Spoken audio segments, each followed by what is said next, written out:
his magic with Miss Teen USA Shelley Moore, Miss USA Shawnee Jebbia, and Miss Universe Wendy Fitzwilliam. Have a great weekend. We'll see you.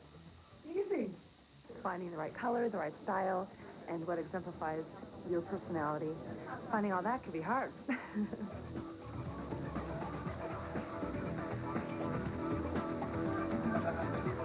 These girls read magazines, they see TV, they see Entertainment Tonight. They know what the movie stars are wearing in the premieres. They want to look good, too. They just look stunning.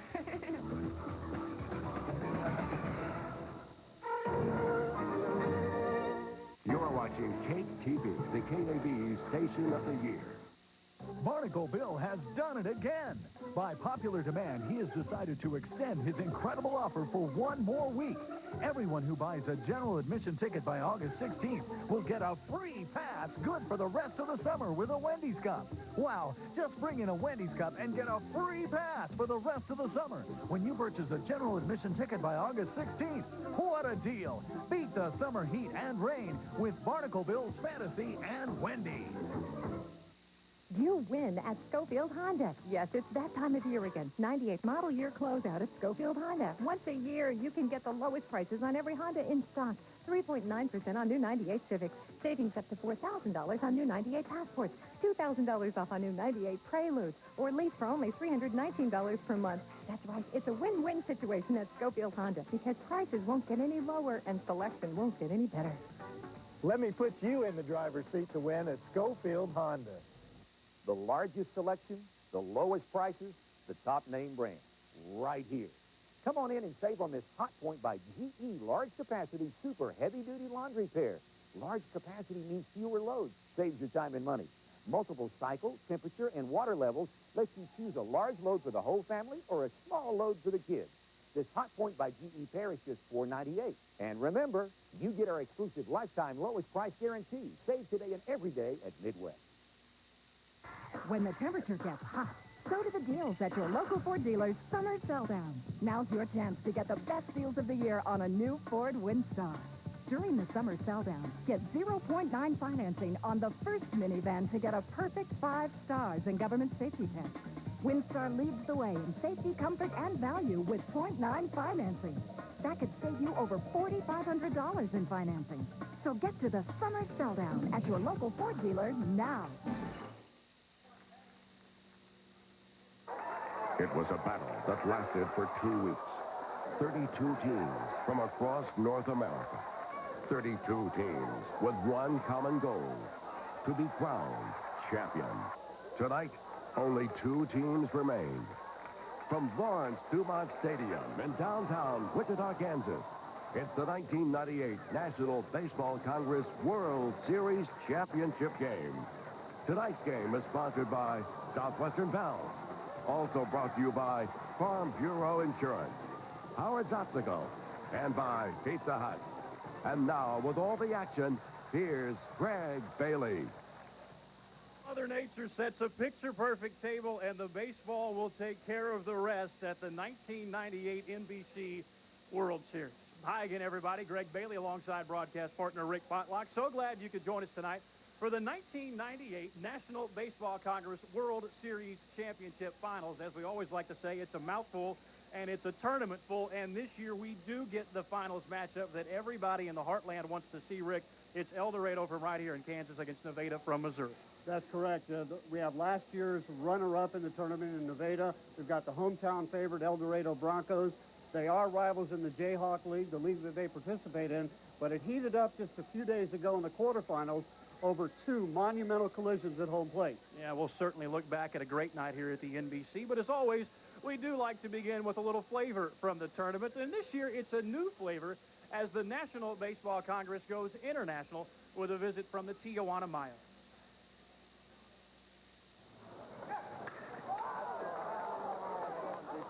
For over 6 decades, the National Baseball Congress World Series has served up a star-spangled summer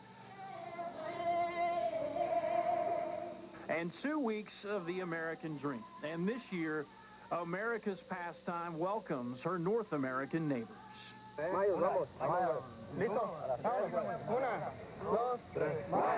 And a new tradition comes to the heartland all the way from Tijuana, Mexico. It was about a 24-hour road trip, and it was nonstop. We just came straight through. We were switching drivers, and we got lost. We were supposed to caravan together, and we got lost on the way, and some guys made it first, and they were very tired, but they're excited now. Go ahead, go ahead! The 1,400-mile drive fits with the Mayos' drive to succeed. Mexico's first entry in the NBC series is determined to make a big first impression. Go, go, go, go!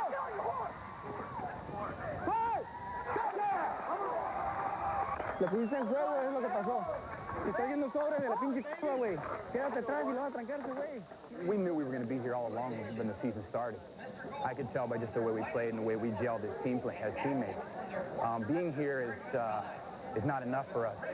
We're here to win. We didn't drive 26+ hours not to play good baseball. The pride of being in Mexico, being Mexican, you know, is very important for us. And, you know, being the first team in the whole life of this tournament, you know, is very important for us. That pride might win some games, but it won't pay the bills. That's up to Gonzalez. He started with the team when his sons played, and he continues with the Sons of Old Mexico.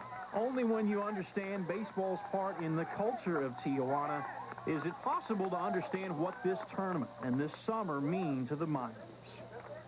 I'm deep in baseball, real deep. You know, my whole life, I've been in a baseball field, 35 years, and, you know, I love baseball. And I love this team because they play with the heart. The Mayos' heart wins over Wichita's fans, making the team the most popular of the '98 NBC. So even if the dugout mix of English and Spanish is sometimes a challenge, everybody from Tijuana understands the warmth of an ovation. Everywhere we go, like to eat dinner or lunch or, you know, so on, there's people talking about baseball, and they're really pumping them up. That excitement reaches a fever pitch in the final innings of the Mayos' maiden voyage against Cherry Creek, Colorado. A single run in the 7th makes it 3-1 Tijuana. The Mayos' first win justifies that 24-hour bus ride to Wichita. But unfortunately, the Mayos' magic doesn't last. Back-to-back losses to NBC veterans from Clarinda, Iowa, and Nevada, Missouri send the Mayos back to Mexico. The team's memories will last a lifetime, and the red, green, and white will forever be a part of the fabric of the NBC World Series. Yeah, and when they get on the bus, the Mayo players really do vow to come back here and make a run to the championship. They were impressive here, and they were impressed with the NBC. Absolutely. The team's already making their plans to come back next year. The NBC tournament was so concerned about them moving on in the tournament, they had me practice my Spanish baseball terms for public address announcing. And as we say at the NBC, aquí se habla baseball, which means here we speak baseball.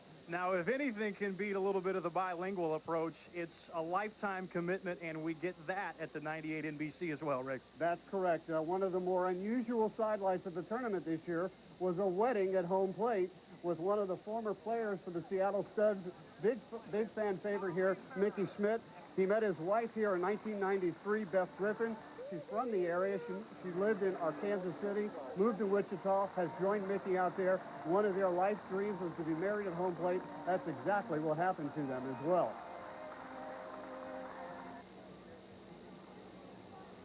Beth and I met here at the World Series when I was vending T-shirts for the Seattle Studs baseball team, when I was running the team. And from that point forward, 5 years ago, we pretty much have just loved baseball together.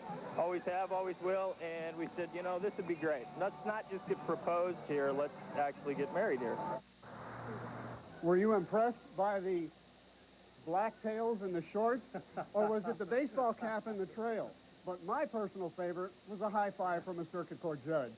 Very nicely done, and true to form, Beth and Mickey will spend their honeymoon in Europe, and they plan on conducting a baseball clinic in Budapest, Hungary. Only Mickey could come up with something like now, that. If anything can top that, it would have to be the first meeting between El Dorado and Nevada. We'll look back at that and forward to the finals matchup right after this.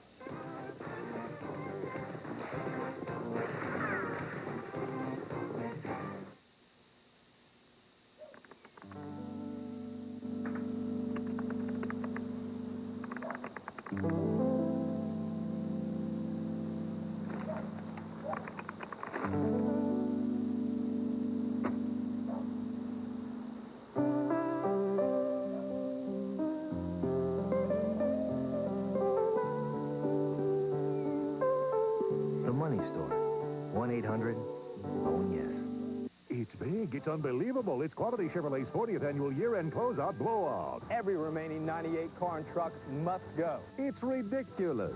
We'll beat anyone's prices anywhere, even on 99. Used cars? They've got to go, too. We marked them down below market price. See Saturday's Eagle for pictures and prices. The annual year-end blowout at Quality Chevrolet. It's big. He's not kidding.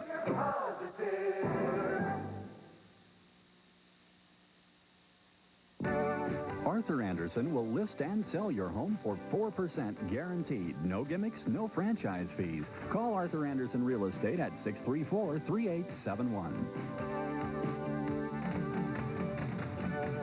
Good evening, everyone. I'm Larry Hatterberg. Tonight at 10, the NBC tournament has, of course, seen a lot of big names over the years. Are any future stars in this year's class? Stay tuned after the game.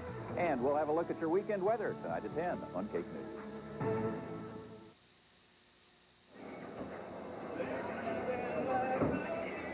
Well, we're well on our way to another sellout crowd here at Lawrence Dumont Stadium for the National Baseball Congress World Series Championship Finals, and a lot of those fans have come to see the most outstanding local player in this tournament from right here in Wichita, Terry Elliott.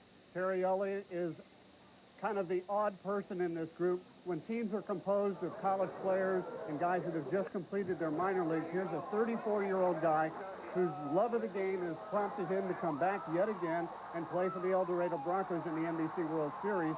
And he was involved in one of the biggest collisions, but not the biggest. As Matt Mize for Nevada rounded third, the play was going to be close. Terry Elliott knew it was going to be close, and he got clobbered at home plate.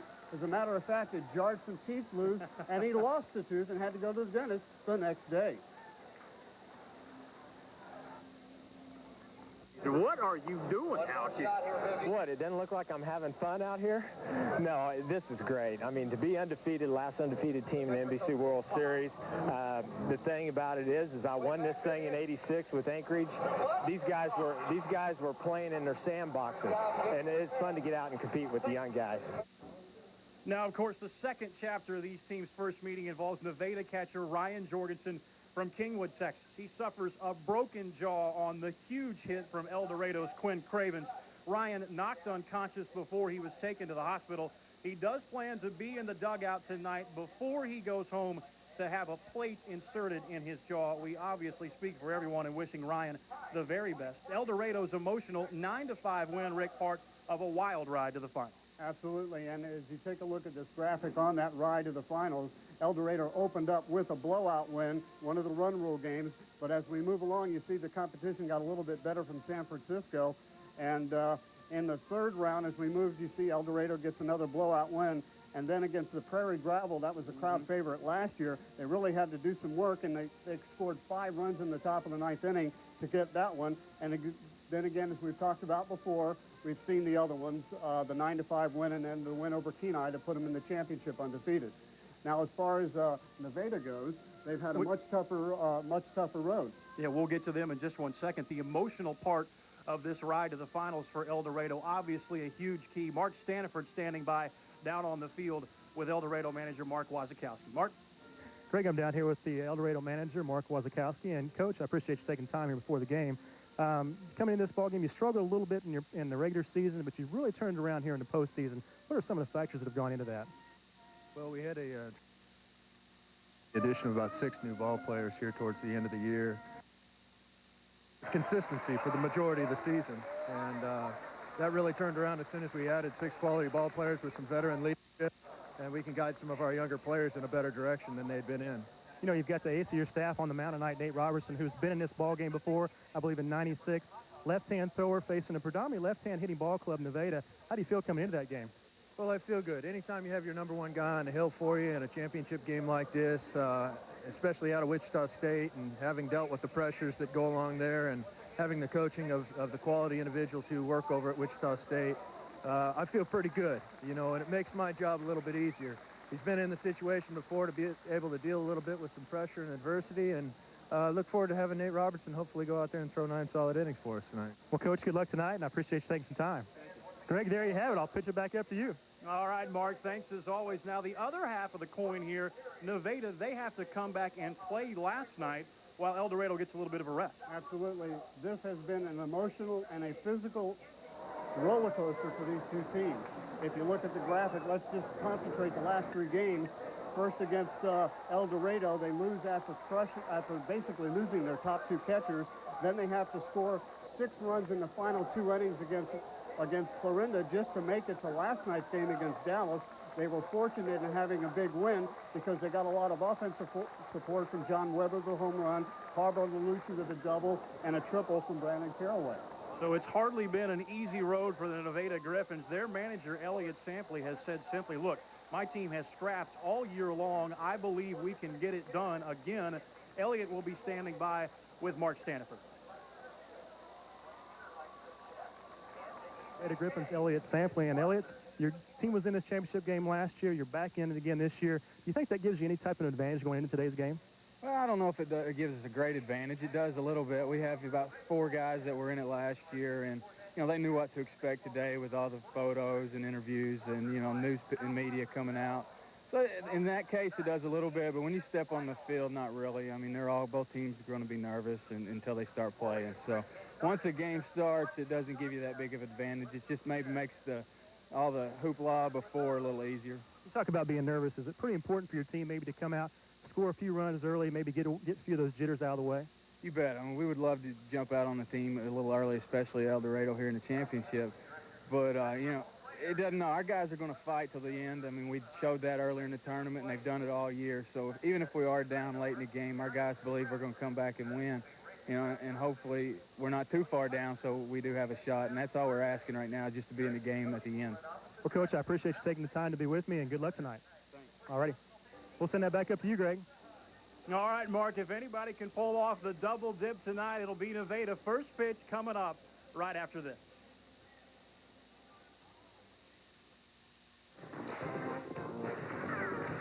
Howard's Optical and Pentax, world famous for quality camera lenses, present Pentax AF Progressive Lenses. A revolutionary breakthrough in lens engineering. Retina-forward design results in astounding visual performance, comfort, and cosmetic appearance. Ultra-thin and ultra-light Pentax Retina-forward design is the future of progressive lenses. Available today at any of Howard's Optical's 7 locations. You win at Schofield Honda. Yes, it's that time of year again. 98 model year closeout at Schofield Honda. Once a year, you can get the lowest prices on every Honda in stock. 3.9% on new 98 Civics. Savings up to $4,000 on new 98 Passports. $2,000 off on new 98 Preludes. Or lease for only $319 per month. That's right. It's a win-win situation at Schofield Honda because prices won't get any lower and selection won't get any better. Let me put you in the driver's seat to win at Schofield Honda. Shop us first, shop the competition, and see the savings. You don't have to go all over town shopping because you know you're going to find the best price right here. We've been able to negotiate the most aggressive cut order pricing in the industry. All our samples are priced, so you can shop and compare on your own. We can save you money. I guarantee it.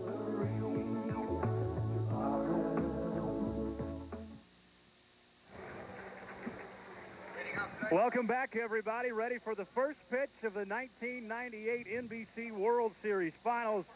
Kevin Hooper stepping in against Robbie Purvis. Kevin Hooper comes in hitting .280 as you hear the crowd in the background going hoop, hoop, hoop. It's not booze. And Hooper gets one inside. Greg, this is a beautiful setting here in Wichita. The game was sold out at 2 o'clock this afternoon. They're expecting standing room only here. Strike at the knees from Purvis.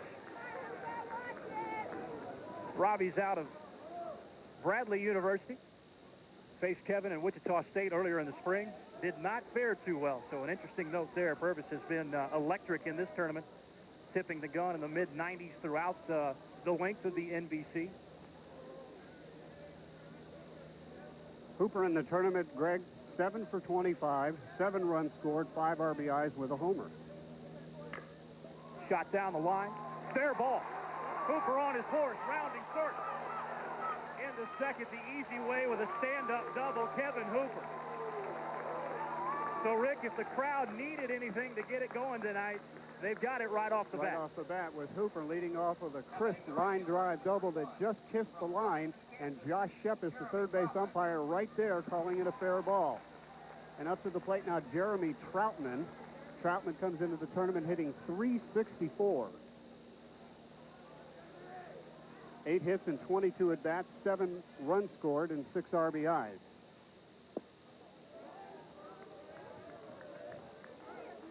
Troutman, another one of the local favorites here, obviously, from Butler County and Wichita State.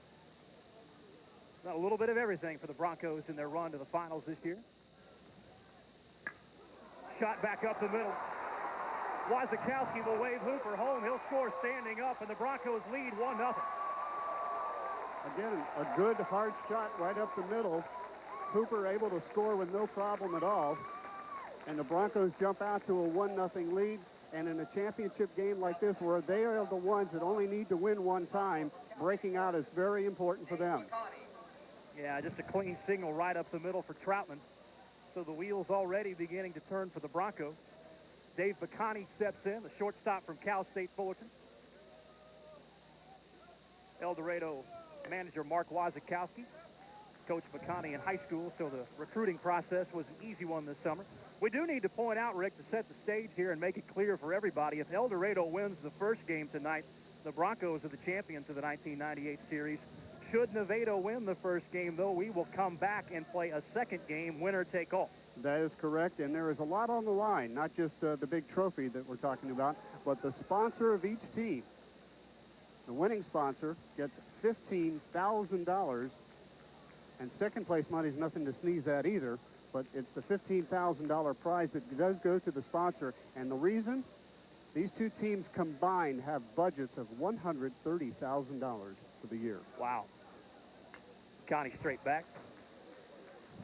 Not too far straight back, please. Count rolls to 1-2. We're close enough to catch a foul ball here tonight. And I talked you into opening up the window earlier, so if it comes at you, I'll have to take one for the team, maybe. It'll be you this time. All right. I've already had my one to the face. Bacani at 1-2. Pitch outside, count rolls to 2-2. Bacani has really struggled in the tournament. Only 5 for 23 and 2 RBIs. When he does get on base, he can steal, but his biggest problem, Greg, has been striking out. He struck out 8 of the 25 at-bats. Another chop foul. You know, interesting to note that Bacani coming into the series had been red hot during the regular season with the wooden bats that they use in the Jayhawk League, the composite bats, the bomb bats. You would anticipate that when he gets the aluminum stick in his hands, he could really take off, but it just hadn't been the case. He's just one of those guys that got really comfortable all summer long and could not make the transition back again. Pitch down him in the dirt. Scooped nicely by Steve Minus. Count rolls full at 3-2. Steve Minus, the catcher, started this tournament as the starting third baseman. Pressed into duty after both Ryan Jorgensen and the backup catcher, Steve Bell, were injured literally on consecutive plays. Bell broke his hand on the next play because there was a slide at home, and he broke a finger on the glove hand. Runner goes at first, swing and a miss. So Bacani is retired on the strikeout, but Troutman moves up to second base in scoring position for Greer Jones. And that for Troutman is his 4th stolen base in the tournament. Greer Jones wielding a real hot bat in the tournament. 478, 11 hits, and 10 RBIs to go with that. He's the leading hitter, or the second leading hitter, on the Broncos during this tournament. 27 years old, from right here in Wichita. Played collegiately at McNeese and was a late addition to the Broncos lineup. Takes a look at a strike down the middle. Purvis beginning to settle down a little bit on the mound. We should point out to some of the fans new to NBC that prior to this tournament, you were allowed to, I guess the word is substitute, up to 5 players on your roster. If you want to make some roster moves, you are allowed to do that. Guys like Terry Elliott and Greer Jones were added by the Broncos for their experience, and it has truly paid off for them. They'd like to experience some more contact at the plate down on the 0-2 hole with 1 out and a runner on second base. Troutman pitch just outside.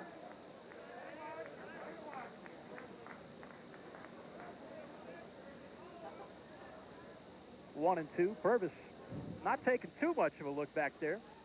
Mr. Troutman, nice lead. Another pitch down and low. Troutman on the move. He'll take third easily. And that'll be a score at a wild pitch.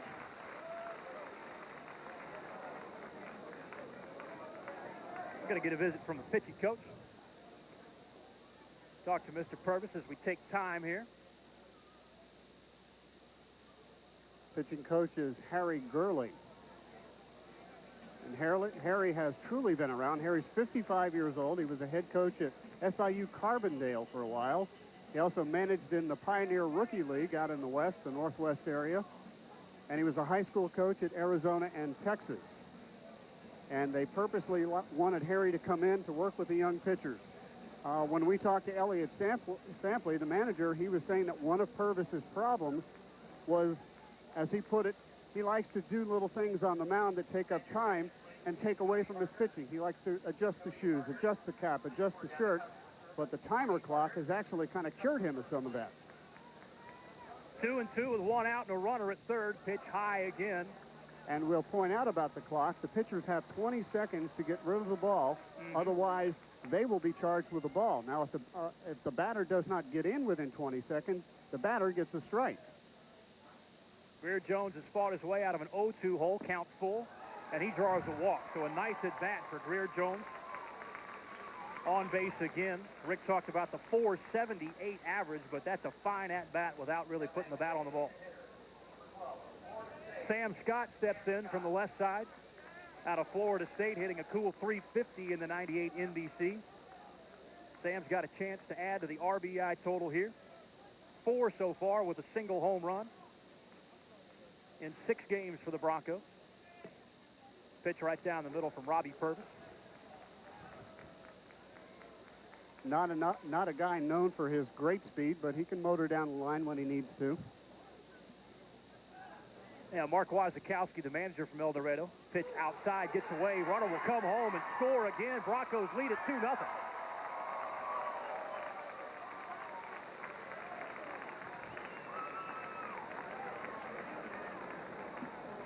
Waiting on the score from that, I would assume that's going to be a wild pitch on that. And that's indeed what they score.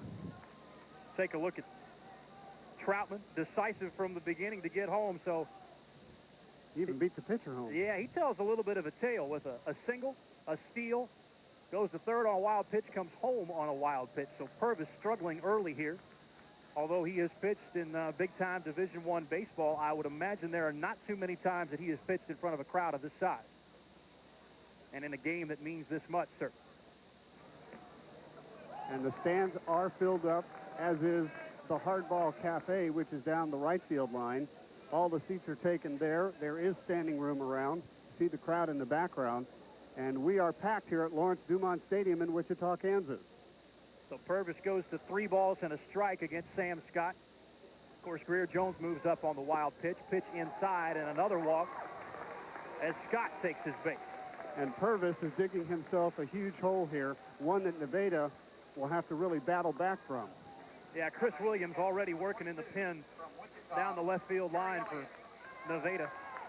Elliot Sampley was adamant that he does not want to get the crowd involved. Too late for that. He does not want to get down early. Too late for that. He doesn't want to get blown out early. Maybe we can keep that from happening.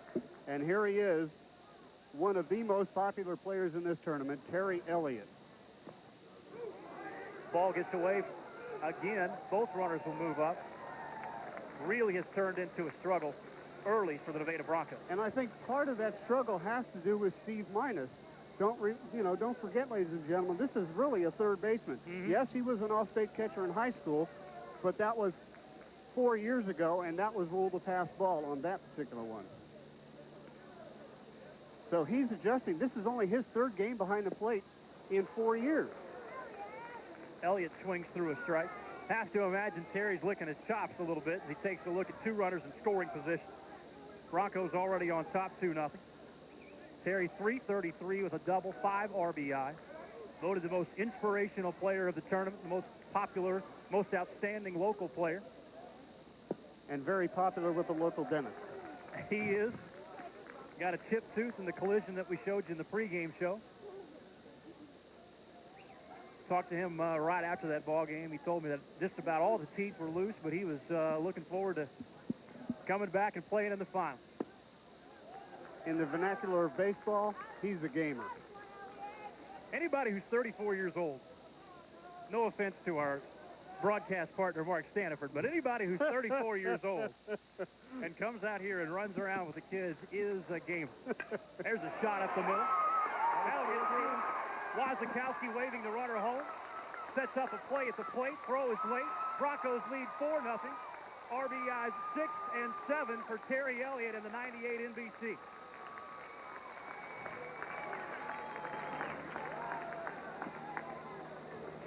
Now batting the left fielder, number 16, junior at the University of Texas. And as the coaches like to say, bases on balls will kill you every time. Both of those walks come back to haunt Purvis and Nevada as they're down 4-0 here in the top half of the first, and there is still only one out. And as Mr. Williams continues to warm in the bullpen, you would have to think we're just about to the end of the line for Robbie Purvis. I don't think Elliott Sampley can wait too much further. And in fairness to Robbie, we do need to point out he has been outstanding in this tournament. Again, mid-90s on the radar gun. Shot back up the middle, another base hit. Elliott's speed will keep him at second, obviously. Are you trying to say he's got no wheels? Well, I think the wheels fell off about 5-6 years ago. Is that fair? Greg, one thing I've noticed early on here is all the hits have been, except for the double by Hooper, have been hard shots right past the mound. Yep. Yep, so it's out of the frying pan and into the fire. Jason Espedo, number 3, steps in. Jason hitting .591, leading the NBC World Series in just about every category. The righty-lefty matchup got to be one he likes. 11 runs scored, 13 hits, 9 RBIs, 4 home runs, 2 doubles, and a triple. And this is from a guy that was struggling to hit 200 right before the Midwest Regional. Hit a .160 in the Jayhawk League and has just caught fire. Got the aluminum stick back in his hands. He's a young ball player. A year ago, one of the top high school recruits in the country for Augie Garrido down at the University of Texas. Got his confidence back in Wichita and has caught fire. Takes a look at a pitch outside. Count rolls to 3-0. And Robbie's beginning to wonder what's going on. He's going to change it up here. Bob Amolka will give him a new baseball behind the plate, but the stall tactics beginning, and you have to feel a little bit for Robbie Purvis. Elliott Sampley's already got 1 foot out of the dugout. He's looked down twice at the bullpen. I think if this guy gets on, that's it for Purvis. Strike at the knees. 3-1. Let's talk about some of the good stuff about Robbie here. 1-0 in 2 appearances. The ERA 2.25 at the NBC. 15 strikeouts and only 4 walks. But the magic has gone as he walks another one. And that should be about it. 3rd walk of the inning.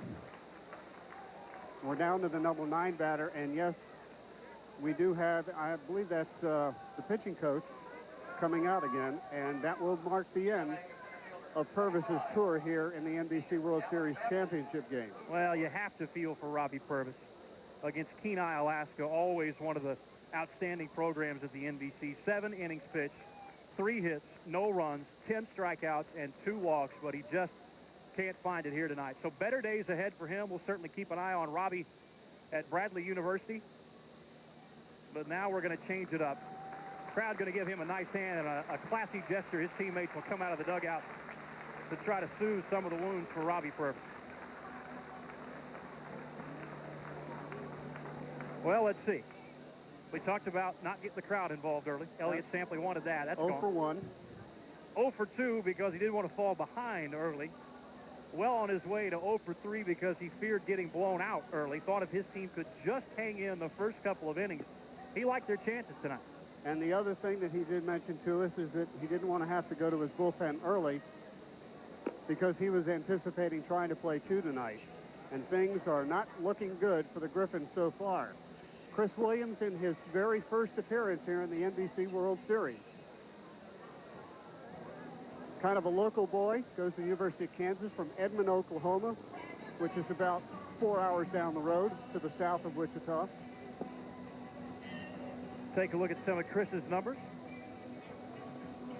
Amazing to me how much talent, pitching talent, comes out of Oklahoma every year. Certainly Brent Chemnitz and the staff at Wichita State has mined that for Gold Nuggets year after year after year.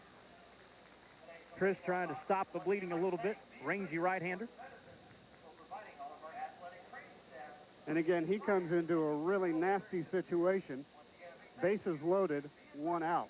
He really needs to throw that ground ball to the shortstop. Stop this bleeding right now, because up to the plate hitting 286 is Lou Ford for the Broncos, and here's another guy that was added just at the last minute, again for his experience and for his speed. 5 stolen bases in 6 attempts, and a very good number 9 hitter, good contact hitter. Yeah, El Dorado manager Mark Wazakowski calls him the fastest player he's ever coached. There's a rocket down the line in left field. That could be big trouble.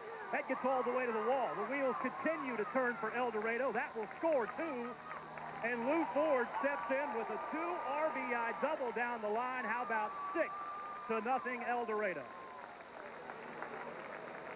And we're sitting next door to the Nevada radio booth, and there are some sad faces in there already.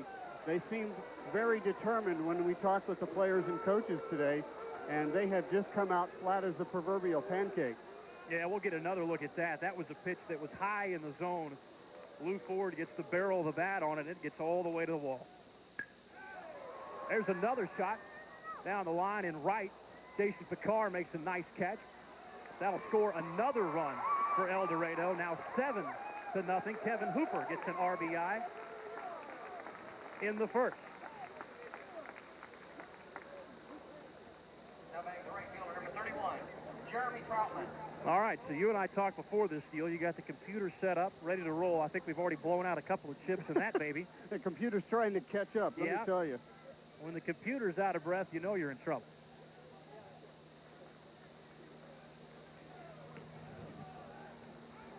So Ford moves to third. Rocket, that'll make it 8-0. Jeremy Troutman with an RBI.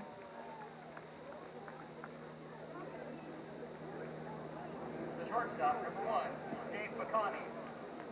Dave Bacani steps in. We'll kind of forget about some of the cute stories we have about these guys. We'll just now it's nuts save and that bolts for time. later. Right.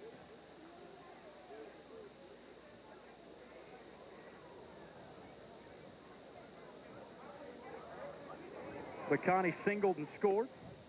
Or pardon me, struck out. Looking at Jeremy Troutman's box. My sheet's kind of full already. So we're working on the 10th guy to come to the plate here.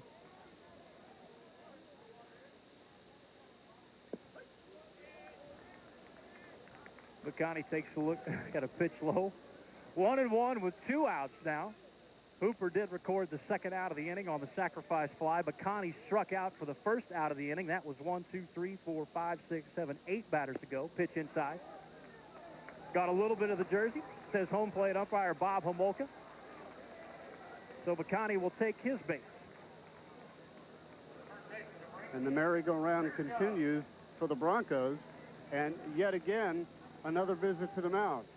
Yeah, Coach Gurley has been around, but you've never been around long enough to know what to say in this situation, have you?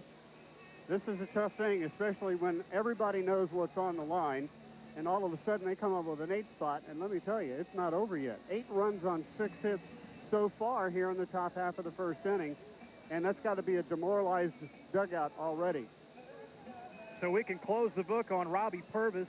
Gave up 4 runs and left with the bases loaded, obviously responsible for all of those runners. So we'll have given up 7 runs, 4 hits, and a third of an inning. He walked 3 before he left, and we've got our second pitching change of the night.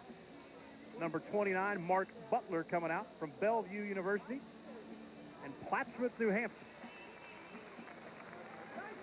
And Mark Butler, in his second appearance, both against the El Dorado Broncos, though he only pitched a third of an inning, he did come in and was one of the guys that attempted to shut down the bleeding the first time after the 2 collisions. And you could tell in that game, as they scored 4 runs in the 9th inning, did the Broncos, that the team was definitely down. They were making mental and baseball errors because they couldn't keep their mind on the game at that time. And I'm at a loss to try and explain this outburst. I mean, the Broncos were fired up, but after we left the hotel in talking with Nevada and their coaches and the players and everybody, they seemed like they were pumped for this. I don't think there was any question they were pumped, maybe over-pumped or a little bit overcooked, a little bit nervous. I thought it was obvious that Purvis was just a little bit nervous when he came out. That's certainly understandable. Again, he just hasn't been exposed to this type of crowd with these type of stakes. The National Baseball Congress World Series Championship final kind of sticks in your throat a little bit. Announcing the change, crowd looking on. It's not as though they're waiting for something to cheer for. They've already been through that a little bit. That'll bring up Greer Jones. Walked his first time. Came around to score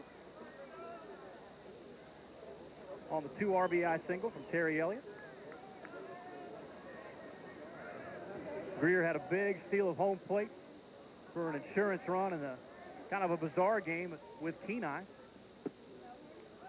There's a strike. Some of you who may saw the telecast last year might remember that the Matsu Miners from the Alaska League that Kenai and the Anchorage Bucks play in did not make it down. They finished 3rd in their division, but before the season started, and Matsu did agree to this, the Alaska League voted to send only 2 representatives. And they did have the option to send their championship team down here, but the Alaska League waived that rule. Runners go. A double steal. Nicely done. And you say, well, why are they trying to do that? In this type of a game, and in this stadium where no lead is safe because it's a pretty volatile baseball park, it's short down the right field line and all the way into right center, no lead is safe, and you just want to keep the pressure on. Count 2-1 with 2 outs. Nice pitch over the outside corner. So a strike away from ending what will be a miserable first inning for the Nevada Griffins.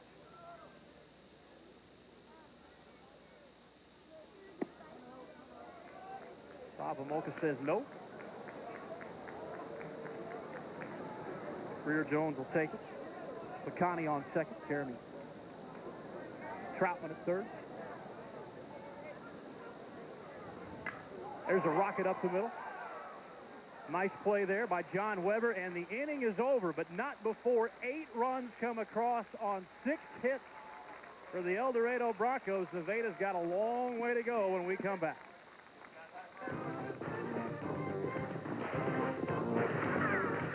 And now, Queen Victoria and Cleopatra talk fashion. I'm thinking of getting a tattoo. Perhaps a rose or a fleur-de-lis. I don't know, Donald. And thanks to 3-way calling, they consult. Catherine the Great. Hey, honey, what do you think? Vicky with a tattoo? I say, you proceed, woman. I believe that's you go, girl. 3-way calling. It's already on your phone. It's just 75 cents per use, and it's a great way for great minds to get together. A few times in your life, you meet someone who can really make a difference in the quality of your life. Someone on your side, with a policy of helping you and your family with any of your insurance needs. This could be that time, and this could be that someone. This is Don Bonowitz, your Farm Bureau insurance agent in Newton. Call and learn how, with Farm Bureau insurance, belonging makes a difference. Shortstop, number 5. Well, welcome back, everybody. If Nate Robertson was looking for a little run support before he took the mound, he's got it. 8-0 with the Wichita State Shockers. Nate, a man who doesn't need much help, but he's got plenty. Paul Bartolucci steps in for Nevada, takes a look at a pitch high. Nate Robertson for Wichita State, one of the great stories at the NBC. Nice strike at the letters. Nate's had a couple of pretty serious arm injuries. You can see the long sleeve on the left arm, but has rebounded. Gets up into the high 80s. He had Tommy John surgery. That'll get into the first row of the seats. That fooled me a little bit. Thought that was going to be well back, but Greer Jones gave it a nice look, nice hustle. Gets a little bit of an ovation from the crowd. Robertson effectively missed the entire year for Wichita State University. Started the summer league season on a very strict throwing program set up by the pitching coach at Wichita State. Sure, Brett Kimnis. Yep. And would you believe he had a 59 pitch count? There's a strike right down the middle. Strikeout number 1 for Nate Robertson. In only 3 starts. Started the year out with a 35 pitch count, which maybe for him, after being off so much, was maybe an inning and a half. Yeah. But as soon as they hit that 35 pitches, he was gone. That was it. Then they moved to 59, then 79, and 95, and now he's up at 115 is where his pitch count is. Brandon Caraway steps in out of the University of Houston. Led the Cougars with 18 doubles during the college season. Struggled here at the NBC. .72 with a homer and 6 RBI, but he led the team in average for most of the summer. Another one of those guys who used the composite bat, the wood bat, the bomb bat at the Jayhawk League, and then picks up the aluminum and struggles here at the series. Now we're calling the bat the bomb bat. It's not B-O-M-B. It is B-A-U-M after the manufacturer of this bat. And it's actually a fiberglass bat. It's a variant on the wood, but if you were to break one open, you'd see the fiberglass in it. Caraway waits on the breaking ball and delivers it into left field. Takes a big turn, but Mike Pumo gets it back into the infield. So a clean single for Caraway. That'll bring up Matt Mize, the moving Mav from the University of Texas at Arlington. One of the really solid programs in the Southland Conference year in and year out. Matt rock solid at 370 with a couple of RBI in the 98 NBC. He's second on the teams in the tournament with hits. He has 10 hits and 27 at-bats, and he scored 11 times, too. So interesting, I'm sorry, but interesting to note here, to me it looks like Nate Robertson not really comfortable. The first half of the first inning takes a long, long time. He goes out and throws a little bit to try and stay loose. So it'll be interesting to see if he can find a rhythm after the long wait. And you can see he's struggling a little bit here with Mize on the plate. Mize was the guy in the quarterfinal game that collided with Terry Elliott at home plate. Caraway takes a nice lead, but stays at first. Count rolls to 3-0. So Nevada trying to get a couple on, cut into that 8-run deficit. Pitch on the outside corner. Nice look from Nate Robertson. Out of Mays High School, Mays, Kansas, right outside of Wichita. Had an elbow injury his freshman year, redshirted, came back.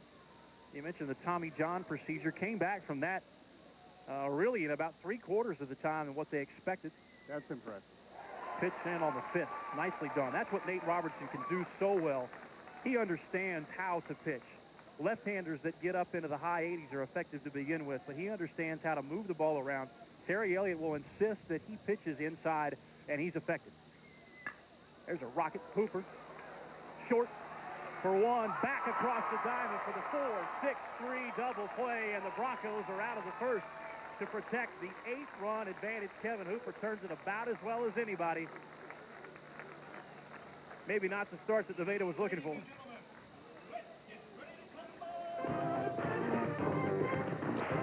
Howard's Optical and Pentax, world famous for quality camera lenses, present Pentax AF Progressive Lenses. A revolutionary breakthrough in lens engineering. Retina-forward design results in astounding visual performance, comfort, and cosmetic appearance.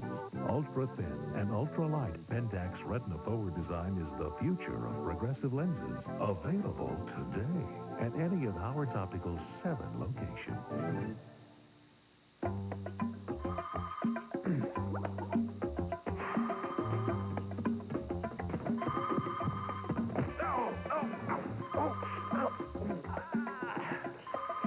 Hello? Can't get there in time. Dial star 69 to get the call back.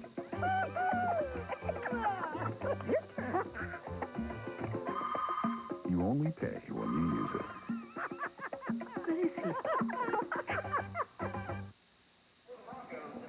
Welcome back, everybody. 8-0 to start the top of the second inning. Sam Scott will step in against Mark Butler. Broncos trying to pad the advantage. Sam Scott takes a look at a pitch off just off the plate outside, 1-0. On a glorious night for baseball here in the heartland of America, Wichita, Kansas, Lawrence Dumont Stadium. Breaking ball dismisses. Really could not have asked for a better summer evening here in Wichita. 83 degrees on the clock. Which, ladies and gentlemen, is 12 degrees cooler than it was last year at this time. A little toasty a year ago. Of course, you and I were talking about 1996, the last time the Broncos won the NBC World Series, beat Tacoma twice. 50 degrees out here, mid-50s. By the time we wrapped it up at about 2:30 in the morning, it was well down into the low 50s. There was frost on the ground. In August, that's right. Not unusual to see sleeping bags out here at Lawrence Dumont, but you don't need them tonight. Scott fouls one straight back over the top of the press box. Count holds 3-2. Greg referring to baseball around the clock, which traditionally happens the second week of the tournament. 17 baseball games in 56 hours. It wears the players out, it wears the fans out, and 275 souls made it through all of that. There's a strike. Sam Scott tries to talk Bob Homolka into a walk, but won't do it. Strikeout looking for Sam Scott to start the second inning. Terry Elliott. They're already better off than they were in the first inning. The first man up is out. And in a situation like this, you have to go batter by batter and hope for little wins like that to try and build your confidence back. This is a deep hole to come back from. Terry already with a couple RBI tonight. Greg, games in this series up until the semifinals have a run rule here in effect. 10 runs after 5, one team up by 10, the game ends. And if you're up by 6 after 7 innings, the game would end. But that is not in effect in the semifinals or the championship game. And yes, we have had a couple of big blowouts in championship play. Elliott with a chopper to short. Bartolucci scoops, fires across the diamond. This is the way we thought that it might look in the first inning.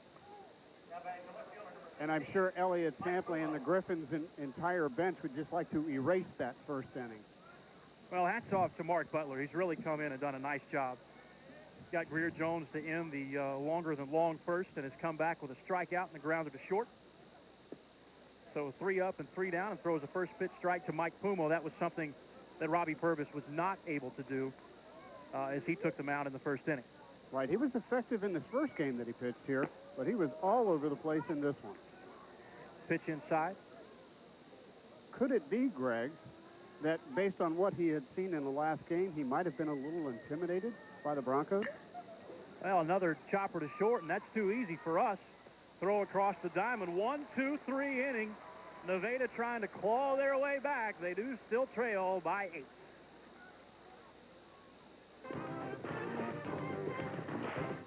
Alfred, come here.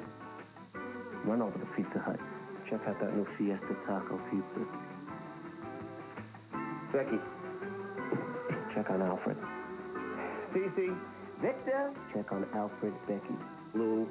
No, you're Lou. Only Pizza Hut has our new Fiesta Taco Pizza. A thin, crispy crust topped with beef or grilled chicken and all your favorite taco toppings, even salsa. So fresh, you gotta eat it here. The best pizzas under one roof.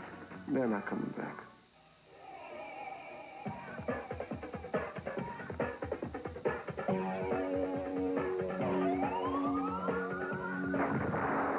The Kansas City Royals are leading off with an action-packed season of Grand Slam baseball.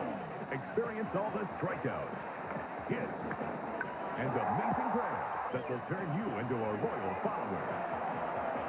Catch the action all season long on your home for Royals baseball. Cakes 51.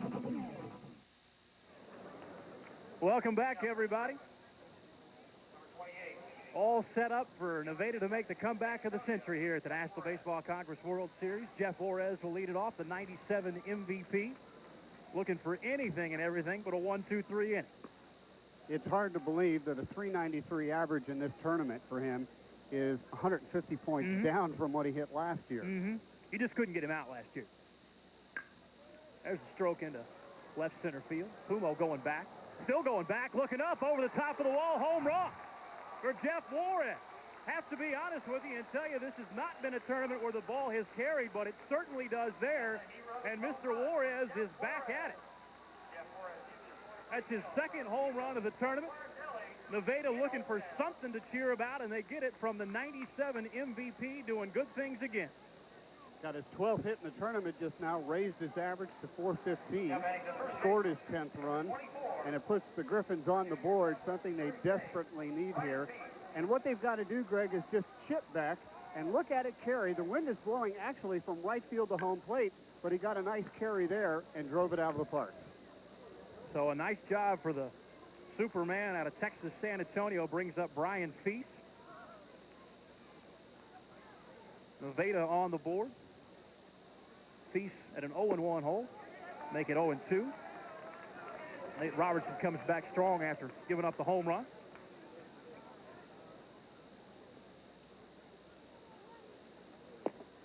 Pitch inside off the plate.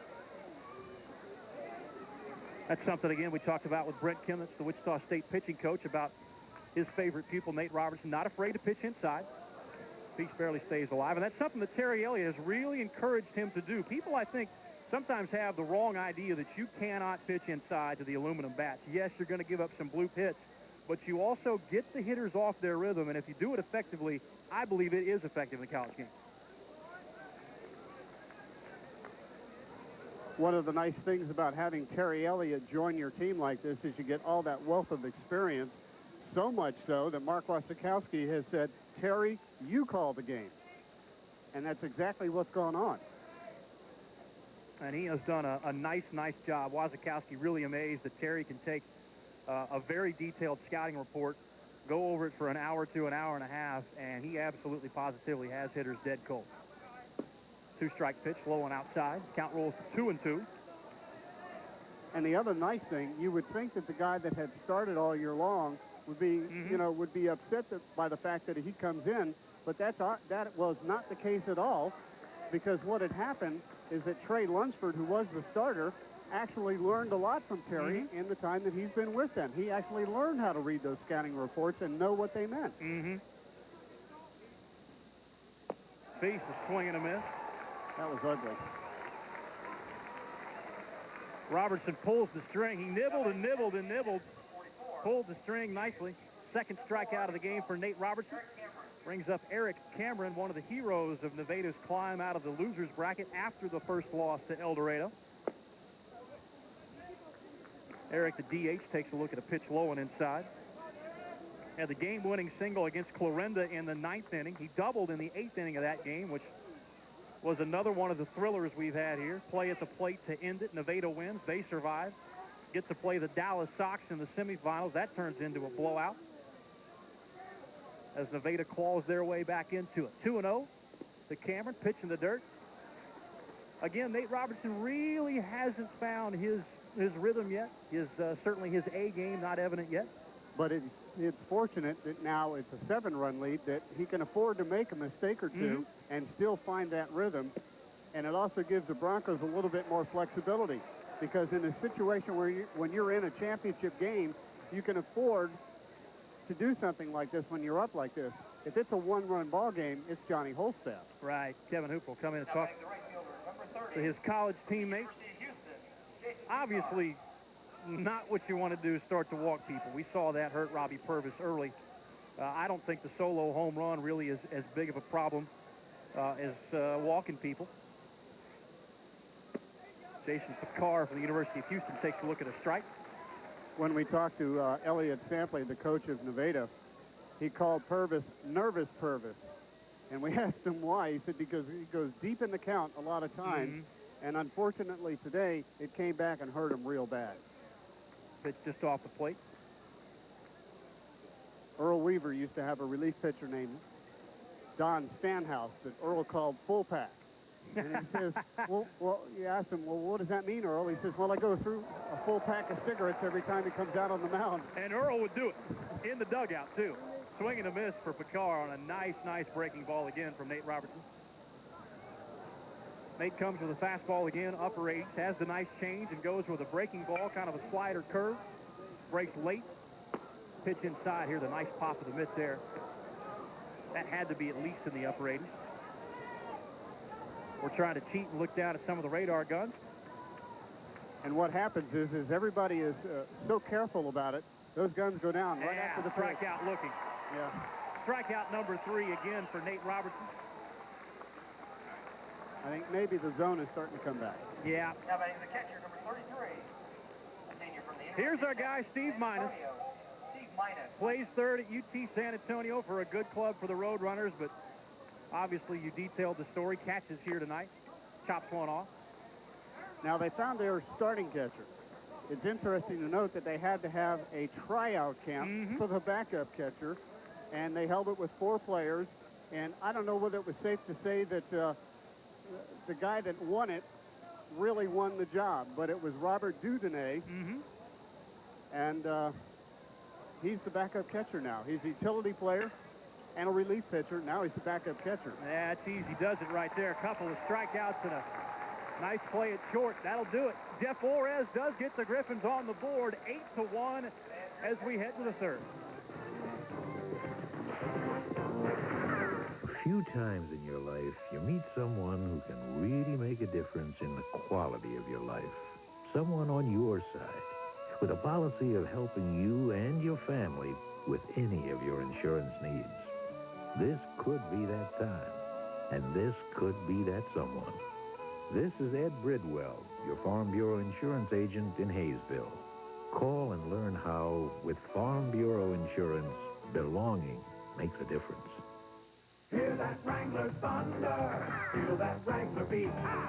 Wichita Wranglers baseball stampede. The Wranglers are back and going for the playoffs. Saturday night is camera night and fireworks, with fans allowed on the field before the game to take pictures of their favorite Wranglers. A post-game fireworks show follows, all sponsored by K98 FM. Sunday is another Godfather's Pizza Kids Day, with kids getting the run of the park. Wranglers baseball, a decade of family fun. Wichita Wranglers baseball stampede, stampede, stampede.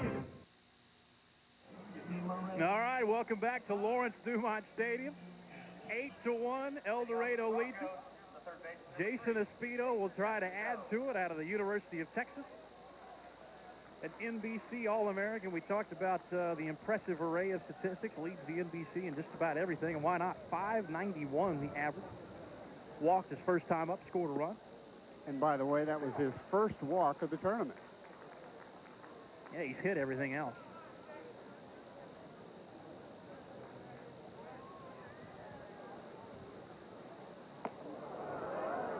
Pitch inside and high. Now, if you can imagine it, the only reason the Speedo started in this tournament was for his defense.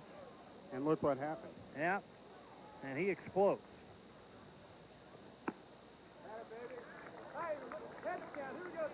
Since Butler's come in, he's retired the 4 batters he's faced, including the 1-2-3 back in the second inning. And in Spanish, I did a little research. They don't call it, you would think, 1-2-3 for 1-2-3 inning. They call it a paso de conga, which literally means move to the conga beat. 1, 2, 3, boom. You don't have us dancing later, do you? No. Speedo. No dancing left. Take a stab, can't get it. Count rolls full at 3-2. Can't dance a lick.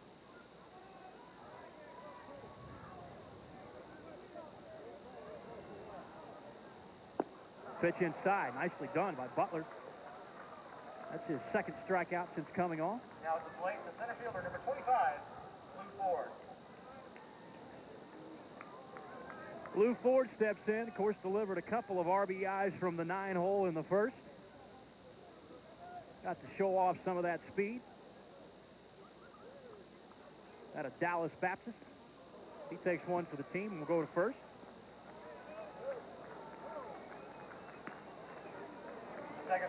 Butler not afraid to pitch on the inside part of the plate as Kevin Hooper steps in.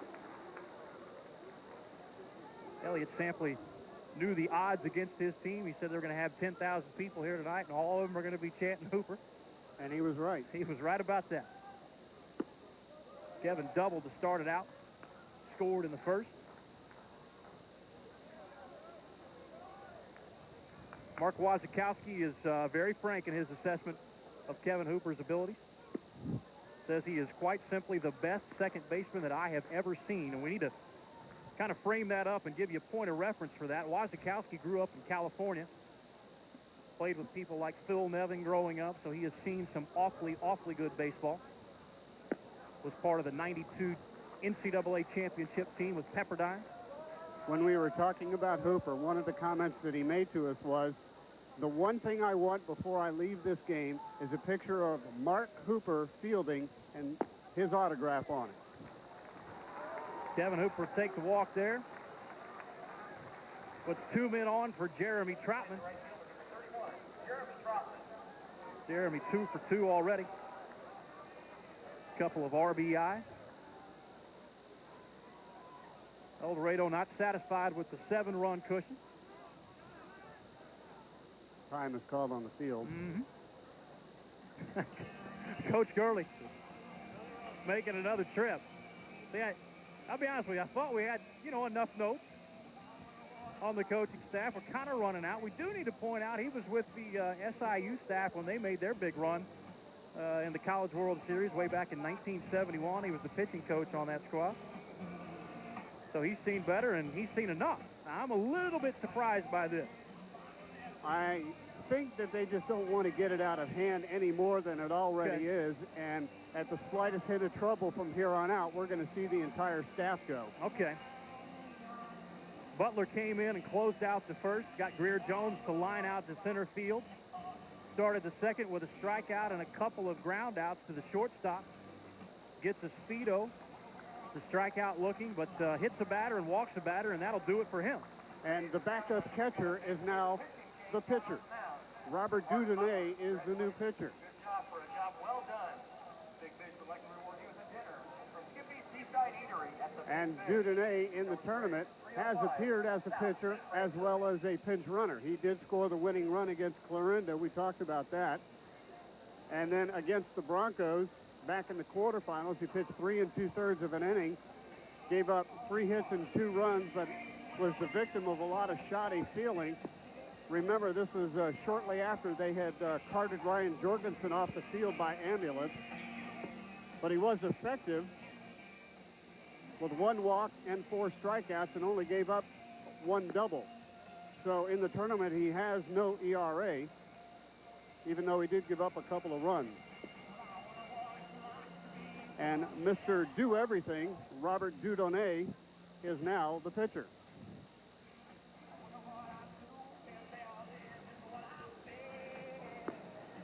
Out of the University of Houston. A nice job for the Cougars. A little bit of everything as well for that program. Interesting to note that Mark Wazikowski has already gone over and talked to Jeremy Troutman and Greer Jones and Dave Bacani, probably giving them a little bit of a scouting report on Dudonay. I don't know if they would have anticipated seeing him. But I've been impressed with Wazikowski, his organizational capabilities. Very frank with his team. You mentioned the fact that they've made 5 additions to this roster. All of those additions have done a nice job, but you really get into a situation where you can have some petty jealousies, that type of thing, and you really can't blame kids who have played all summer, but he sat down everybody before this deal started and said, look, here's the situation. Here's who we're playing. We're going to go with this. If it changes, I'll let you know. And his team has accepted that. Jeremy Trout steps in, 2 runners on. Shot to the right side. Nice pick at second base across the diamond, double play. Nicely done. Brandon Caraway gets it started, and they finish it off. 4-6-3 on the double play, and that is a big one for Nevada. Still trailing now only by 7 as we head to the bottom of the 3rd.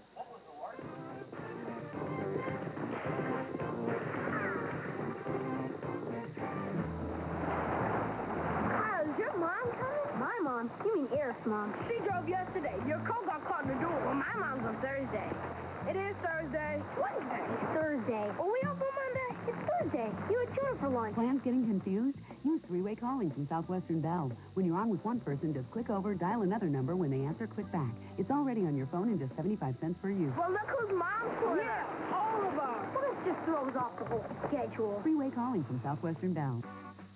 Alfred, come here. Run over to Pizza Hut. Check out that new Fiesta Taco Pizza. Becky, check on Alfred. Cece, Victor. Check on Alfred, Becky. Lou. No, you're Lou. Only Pizza Hut has our new Fiesta Taco Pizza. A thin, crispy crust topped with beef or grilled chicken and all your favorite taco toppings, even salsa. So fresh, you gotta eat it here. The best pizzas under one roof. They're not coming back. All right, welcome back, everybody. John Weber trying to cut into the 7-run lead for El Dorado. Big John might be the guy to do it. .313 average with a home run in 5 games. Hit a big bomb last night against Dallas. Does take a look at a strike from Nate Robertson. Nate beginning to get into his rhythm a little bit, Rick. We had mentioned that he had been struggling with the strike zone. And remember, he's only been pitching basically for about 2 months now. After spending, what, a whole year trying to rehab off the Tommy John surgery at the beginning of the year. Looper into left. Kind of easy does it for Mike Pumo out there for the first out of the inning. Interesting to me that Nate really battled back. You mentioned almost out a whole year. Not quite. He really wanted to come back and actually appeared for Wichita State. Made a start here at Lawrence Dumont. Very brief. We talked about the pitch count limitations, but he was bound and determined to get back in a Shocker uniform and be a part of that team's success.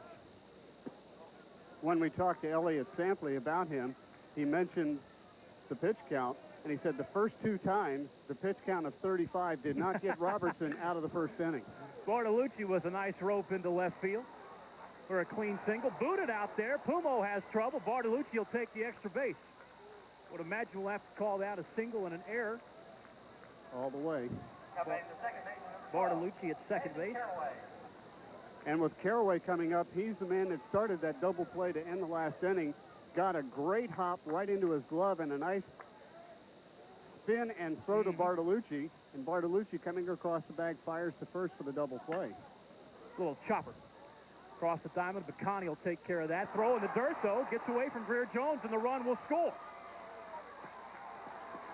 So what should have been an easy does-it play opens the door just a little bit for Nevada. Second run scores. Now batting to third base, number 8, Matt Mai. Bartolucci will score. We'll call that an E6. Yep. Easy score there. Brings up Matt Mai. So I was just getting ready to say that Robertson had avoided the cardinal sin of walking people. But I would imagine that the errors in allowing runs to score without earning runs, that's the true cardinal sin. Giving away outs. Giving away outs. And that's what hurt the Nevada Griffins in the first inning as well.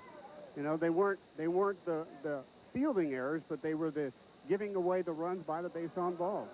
Robertson down low again. Count rolls to 2-0 with a runner on first. Brandon Caraway reaches via the error from Dave Bacani. Bacani normally a second baseman, a freshman All-American, but has played particularly well at short so far for the Broncos up until the error. Another pitch inside. Robertson a little bit off his rhythm. He was none too pleased with the error there. You could tell he was trying to keep a good face for his teammate, but he was disappointed. Kevin Hooper will come in and talk to him, Reaper. Try to get him focused back on the matter at hand. And this conversation is more along the lines of, hey, don't let the error bother you. Get back in your rhythm.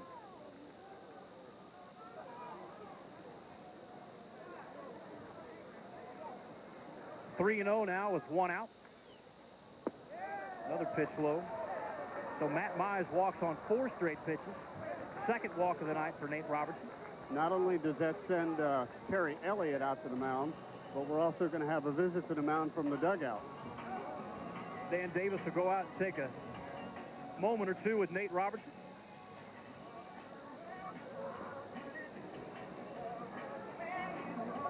Looks like a soothing conversation as opposed to the other approach that you see sometimes. Arm around Nate, just telling him, settle down. You got yourself a 6-run lead right now. You're in control. Dan Davis is the pitching coach for the Broncos. This is his second year along with Mark Wassikowski. Davis, an assistant coach at SIU Carbondale. All right, so the table is set now for Mr. Juarez. Home run his first time up. It's Nevada on the board with a couple runners on. He could really tighten it up here. And he was thinking about just that, wasn't he? Yes, he was. And with the wind blowing in from right field and a left-handed batter up, you would not think that's the place to go. And we saw last at bat, Juarez goes opposite field and gives it a ride. Yeah, lefty-lefty, you would think it'd be a good matchup for Robertson, but Juarez ate him alive last time up. Pitch well off the inside corner, 1-1. Again, a single out here. El Dorado leads at 8-2, but Nevada threatening with a couple on. And if you're concerned about the Broncos bullpen, there is no activity right now. I think they feel safe in the fact that Robertson can get through this inning without any more damage. But that could change quickly if Juarez pokes a 3-run homer. Yeah, and I think it'll probably change if he walks Juarez as well. Robertson takes a look back, comes home. Swing and a miss. Pulls the string on Juarez. And Robertson got some help because that tailed low and away, and Juarez went for it. Looked good coming up there, though, didn't it? Yeah. Till it dropped off the table. Yeah, nice pitch from Nate Robertson. 2-2. Another look back. Runners hold. Yeah, strike 3 for Nate Robertson. Nate pumps it up a little bit, clinches his fifth. Strikeout number 4. It's amazing what a strikeout will do for a pitcher's confidence. And I'll tell you what will immediately happen here. See, he wants to work quick all of a sudden. Right. He wants to fire it back in there all of a sudden, which he was not doing before. And Feast, knowing that, purposely stepped out and let the clock run down some. Little chopper down the line to third base. Should be an easy play for Espedo, and it is. And Nate Robertson works off the hook here. So a single run across, the lead down to 6 as we head to the top of the 4th. A few times in your life, you meet someone who can really make a difference in the quality of your life. Someone on your side, with a policy of helping you and your family with any of your insurance needs. This could be that time, and this could be that someone. This is Tom Jackson, your Farm Bureau insurance agent in Winfield. Call and learn how, with Farm Bureau insurance, belonging makes a difference.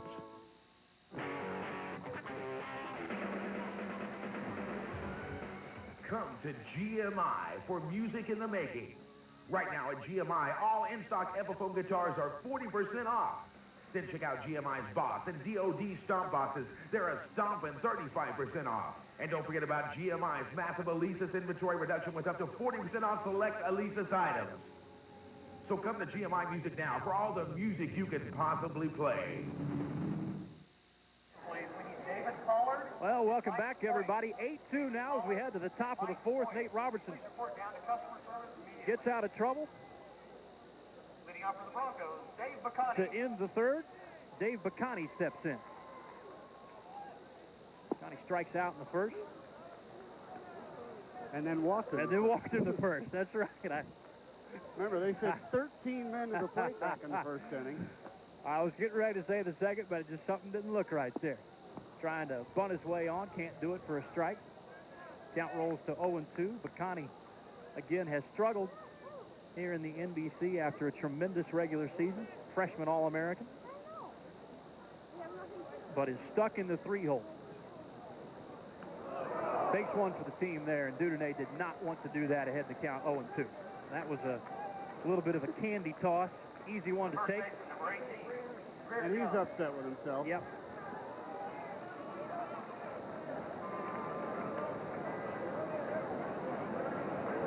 Greer Jones will step in. Greer with all that experience. Had 3 RBI against Nevada the first time around.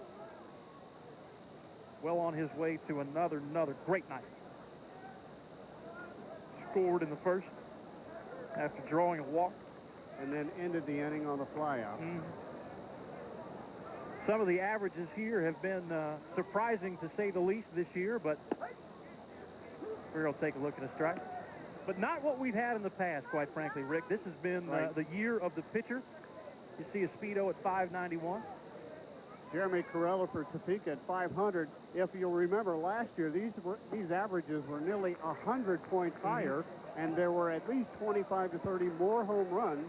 What a refreshing time to have pitchers come in and take control of the tournament just when you thought there wasn't any pitching. Yeah, if you haven't seen the NBC, double-digit runs are the norm.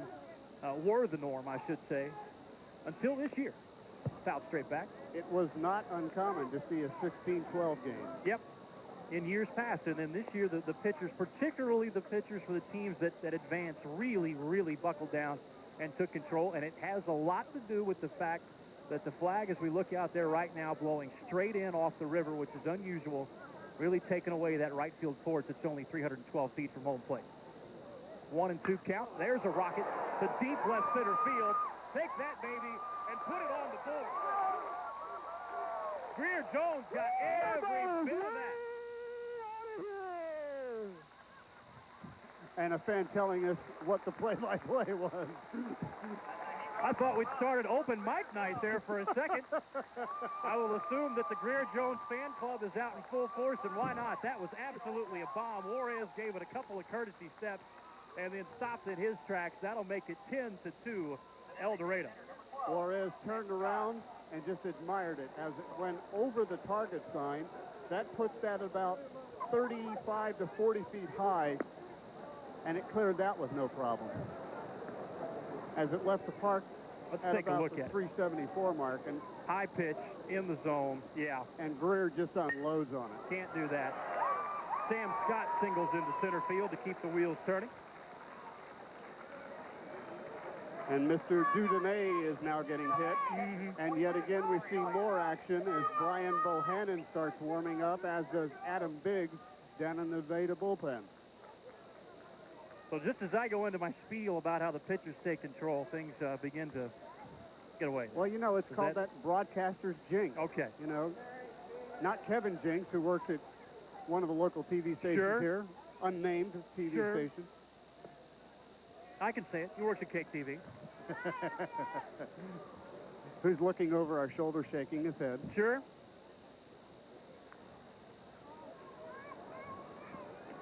Terry Elliott ahead in the count 1-0. Again, El Dorado leads at 10-2. Runner goes. Terry knows what to do with that. Little flip to second for one. Across the diamond, double play. Nicely turned again. Caraway has impressed at second base with his defense. Elliott tried to move the runner along. Did a nice job getting it to the right side of the infield, but Caraway got the better part of that. And Elliott showing why he will never win any sprint races. Mike Fumo steps in. Had a little trouble out in left in the bottom half of the third. No doubt like to make up for that with a nice shot in the left center field. Juarez will range over and have plenty of room for that one. And squeeze it for the third out of the inning, but Greer Jones takes care of business with a two-run home run. El Dorado now leads at 10-2. Fans of National Baseball Congress. And now, Queen Victoria and Cleopatra talk fashion. I'm thinking of getting a tattoo. Perhaps a rose or a fleur-de-lis. I don't know, Don. And thanks to three-way calling, they consult. Catherine the Great. Hey, honey, what do you think? Vicky with a tattoo? I say, you proceed, woman. I believe that you go, girl. Three-way calling. It's already on your phone. It's just 75 cents per use, and it's a great way for great minds to get together. Alfred, come here. Run over to Pizza Hut. Check out that new Fiesta Taco Pizza. Becky, check on Alfred. Cece, Victor, check on Alfred, Becky. Lou, no, you're Lou. Only Pizza Hut has our new Fiesta Taco Pizza. A thin, crispy crust topped with beef or grilled chicken and all your favorite taco toppings, even salsa. So fresh, you gotta eat it here. The best pizzas under one roof. They're not coming back. Nice crowd on hand. Should be a sellout here at Lawrence Dumont. Still waiting official word, still waiting an official result of the 1998 NBC World Series. Mr. Cameron steps in, trying to cut into an 8-run El Dorado lead. I would think that home run, not critical, obviously, but a little bit important for El Dorado to get the 8-run bulge back, kind of relax a little bit. Things got tight in the last inning for Nate Robertson. He might be able to go out to relax and go to work now. And that is exactly right, because Robertson needs all the cushion he can get, because remember, he's still trying to work through a lot of problems. You can see him working through Mr. Cameron's swing with a nice off-speed delivery. Really, Nate's off-speed stuff has been more impressive. Has not had very good control of his fastball tonight. amazing to me in college baseball what somebody who can throw an off-speed pitch can do to people. Especially if they've got any kind of velocity on their fastball and they throw it with the same motion. The same motion is actually what throws the batter off. Yep. Fisted into the stands down the right field line. I guess now would be a good time to bring up the fact that the NCAA has gone ahead and looked towards 1999 and said, we're going to rein in the aluminum bats. We're going to come up with some kind of formula to make the composite bats, the wooden bats, part of the game of college baseball. Foul ball off his foot. A lot of the coaches that we've talked to are happy about it in the first place, but in the second place, their concern is, well, why can't we just do it next year? Right. Obviously, one of the big bat companies is trying to have their say in court with a mega million-dollar lawsuit. It'll be interesting to see how that all plays out. 3-2 count. A chopper foul. I'm no judge, and nor do I have a law degree, but I would think that common sense needs to take over here. They recognize that there's a problem. They're trying to deal with it, and they're trying to implement it in what they consider to be a timely manner. And for the bat company doing the suing, I think, though it may not be a lost cause, it's still something that needs to be done. Yeah, that was a lost cause for Eric Cameron. Strikeout number 5 for Nate Robertson. Jason Picard steps in. Really impressed with Robertson's ability to use the off-speed pitches, particularly his changeup. There's a little looper foul into the stand. Let's see who can make a nice catch there. Off the ricochet. Nice grab. No ESPN da-da-da, da-da-da for that one. No. You don't get that off the ricochet. Greg, interesting, the last 3 strikeouts by Robinson, all looking. All called third strikes. And what that means is he's still around the plate. The batters don't think so, but Bob Homolka, the home plate umpire, certainly does. Well, Bob's done a nice job behind the plate tonight. Let's give him credit. He's calling a nice game, had a consistent strike zone. Bet you a bunch of our fans will recognize Bob from his work in the Big 12 and the Valley and throughout the central United States. Also worked the College World Series a couple years ago. He is year in and year out one of the best, and he is a fixture in the NBC Finals. How about another strikeout? This one swinging, number 6 for Nate Robertson. And on an off-speed pitch. Now batting the catcher, number 33. You might correct me, and I have not kept track of this, but I don't think he has had a strikeout of anybody using anything but an off-speed pitch. I think you're right. Yeah, it's been impressive. Right. I really have been impressed with stuff. See, now he rears back. He'll get him to 2 strikes using the heater, but the 3rd strike is usually on the string puller. Yeah. And I'll tell you what, as a preview for contending teams in 1999, Nate Robertson will be a big, big part of what's going on for Wichita State. Brent Kimnit's just thrilled with his progress this summer.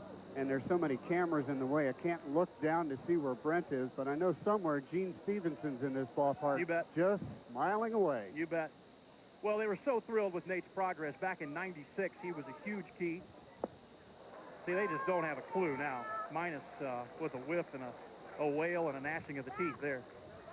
But they were so thrilled back in '96. Nate was dominant in this tournament, unbeaten. Really a guiding force for the Broncos to their title run. Then he runs into the injuries, and he just has refused to buckle down. He's battled back. Now 2-2 with 2 outs. And that'll be strike 3 again looking. Struck out the side. Strikeout number 7. So Nate Robertson makes the bid for the spotlight here in the 98 NBC Finals. El Dorado leads 10-2. Howard's Optical and Pentax, world famous for quality camera lenses, present Pentax AF Progressive Lenses. A revolutionary breakthrough in lens engineering. Retina-forward design results in astounding visual performance, comfort, and cosmetic appearance. Ultra-thin and ultra-light, Pentax Retina-forward design is the future of progressive lenses. Available today at any of Howard's Optical's 7 locations. This is a public notice. I'm sure you've heard about the Asian crisis. Well, it's finally affecting business right here in Wichita at Schofield Hyundai. Your dollar is worth so much more that unheard-of prices are causing these great cars to fly off the lot at a record pace. Brand new Schofield Elantras, now just $10,888. Accents only $88.88. And the hot new Tiburon only $12,995.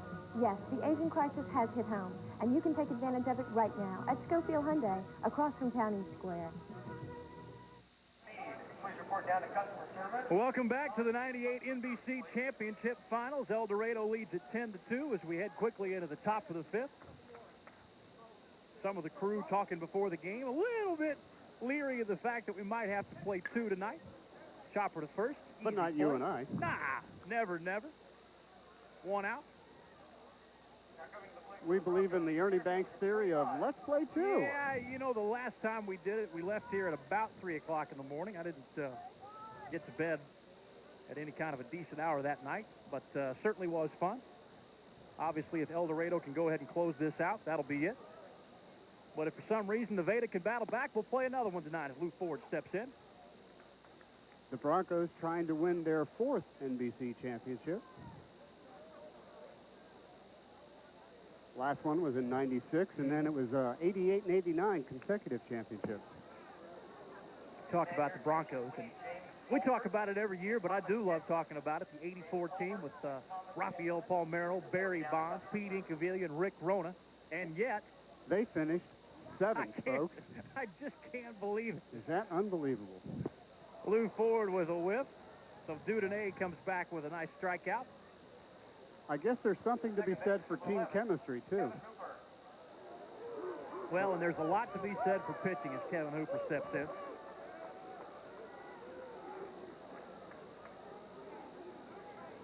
Because regardless of what the El Dorado bats have done tonight, Nate Robertson deserves his share of credit for really, really stepping on the Griffins' batting order.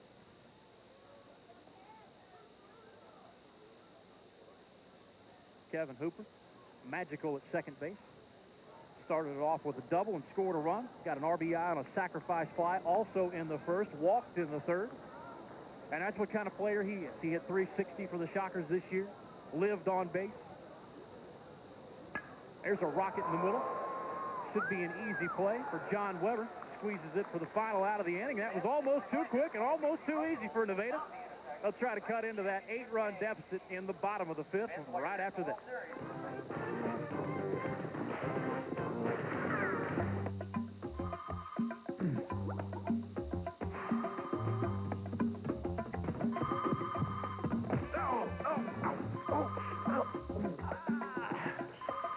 Hello?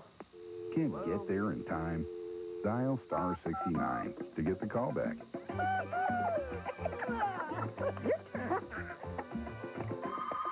You only pay when you use it. Good evening, everyone. I'm Larry Hatterberg. Tonight on Cake News, Kansans have complained about the Arkansas River for years. Someone may now finally be doing something about it, but who it is might surprise you. Watch Cake on Your Side tonight after the game.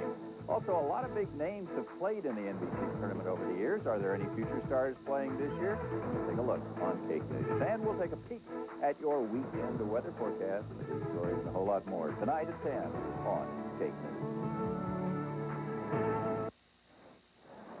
Well, welcome back to Lawrence Dumont Stadium. Lovely as always on a picture-perfect evening for baseball here in Wichita, Kansas. Nate Robertson from Wichita State, hometown club and a hometown hero tonight, really, really doing great things. Well, I guess John Weber doesn't want any of that storyline, does he? My ability to jinx anybody and everybody continues. Base hit for Weber to lead off the bottom of the fifth. Will bring up Paul Bartolucci. But you have to put it in perspective. That's only the 4th hit he's given up, and he's pitched very effectively in this game. Right before the inning started, I had a quick word with Brett Kimner, the pitching coach at Wichita State, who's doing radio commentary for this. So Easy does it on the single from Bartolucci. John Weber moves all the way up to third base. And Brandon Caraway will have a chance to do some damage. Brandon singled in the first, reached on an error from the shortstop in the third, but has been impressive in the field. By far the most impressive player in the field tonight with a couple of nice picks at second base. Brent was telling me that Robertson, for the first time, has no restrictions on a pitch count.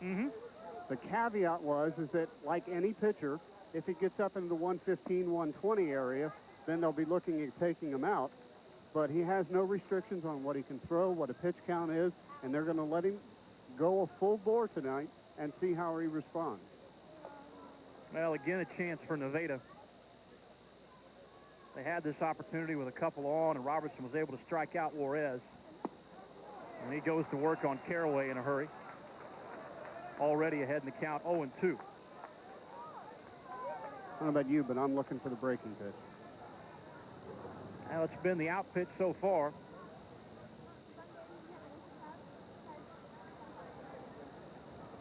Robertson takes a look off the outside corner. Now, this will be interesting to me to see how far this goes, because Nate did get into a little bit of trouble when he decided to nibble, and I think Terry Elliott pointed out to him, hey, keep it over the plate because you're really, really in a dominant position right here. A little bit high. And again, he's nibbling. And the last time that Terry just threw the ball out, we could see from our vantage point above home plate that he was gesturing with his arm. To keep it around the plate. And there's the breaking pitch. Strikeout swinging now, number 8 for Nate Robertson. He'll try to make it 9 against Matt Mize.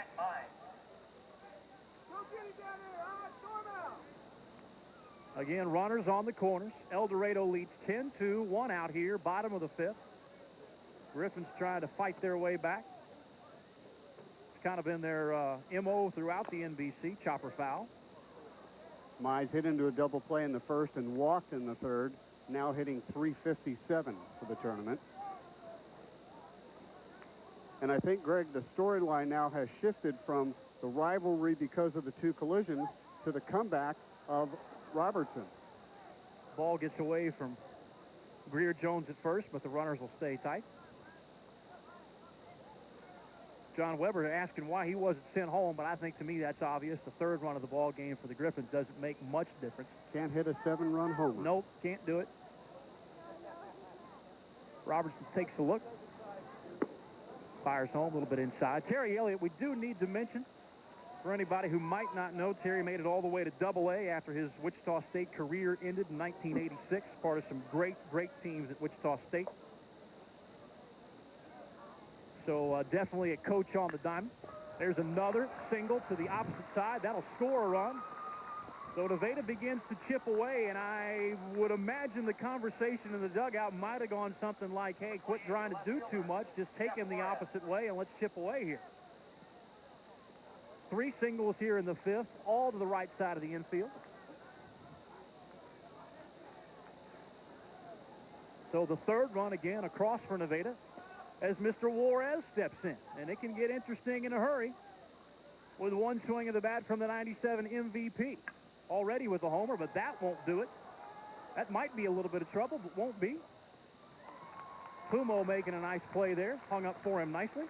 When it first came off the bat, it got real high, and then the wind started gusting, and then it created a little havoc out there.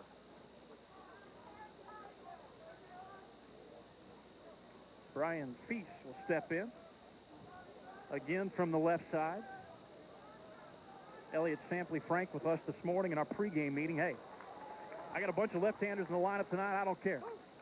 We got to go with what we got. We got to get out there, swing the stick, see what we can do against one of the really good young pitchers in college baseball. Not going to mix up the winning formula. Chopper back again. Robertson ahead in the count, 0-2, where he has been most of the night tonight. If I'm not mistaken, 2 years ago in '96 when he played for the Broncos, he was 3-0 in this That's NBC correct. World Series. Absolutely.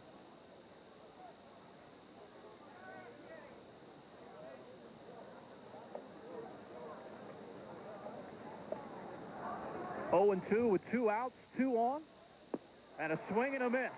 Strikeout number 9, the 2nd of the inning for Nate Robertson. Just when it looks like Nevada's going to open the door a little bit, Robertson slams it, and the Broncos continue to lead by 7. A few times in your life, you meet someone who can really make a difference in the quality of your life. Someone on your side, with a policy of helping you and your family with any of your insurance needs. This could be that time. And this could be that someone. This is Leona Skelton, your Farm Bureau insurance agent in Winfield. Call and learn how, with Farm Bureau insurance, belonging makes a difference. It's big. It's unbelievable. It's Quality Chevrolet's 40th annual year-end closeout blowout. Every remaining 98 car and truck must go. It's ridiculous. We'll beat anyone's prices anywhere, even on 99. Used cars? They've got to go, too. We've marked them down below market price. See Saturday's Eagle for pictures and prices. The annual year-end blowout at Quality Chevrolet. It's big. He's not kidding.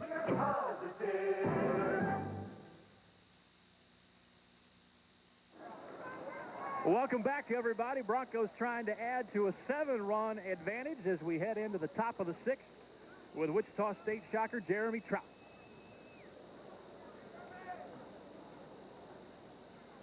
Two singles for Troutman in that big first inning.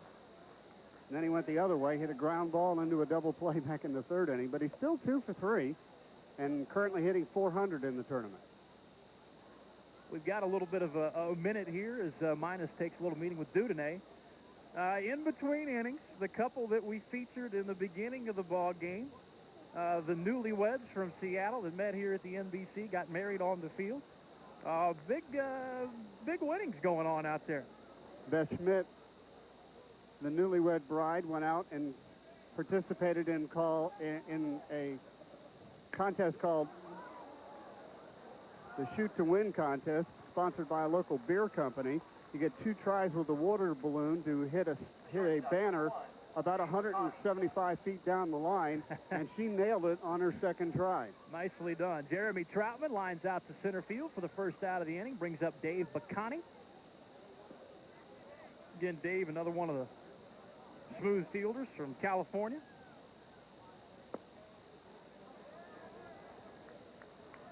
Takes a look at a ball. Dave's been on base twice tonight, both the hard way. Got a walk and then took one for the team. Yeah, he did. Pitch on the outside corner from Dudonay.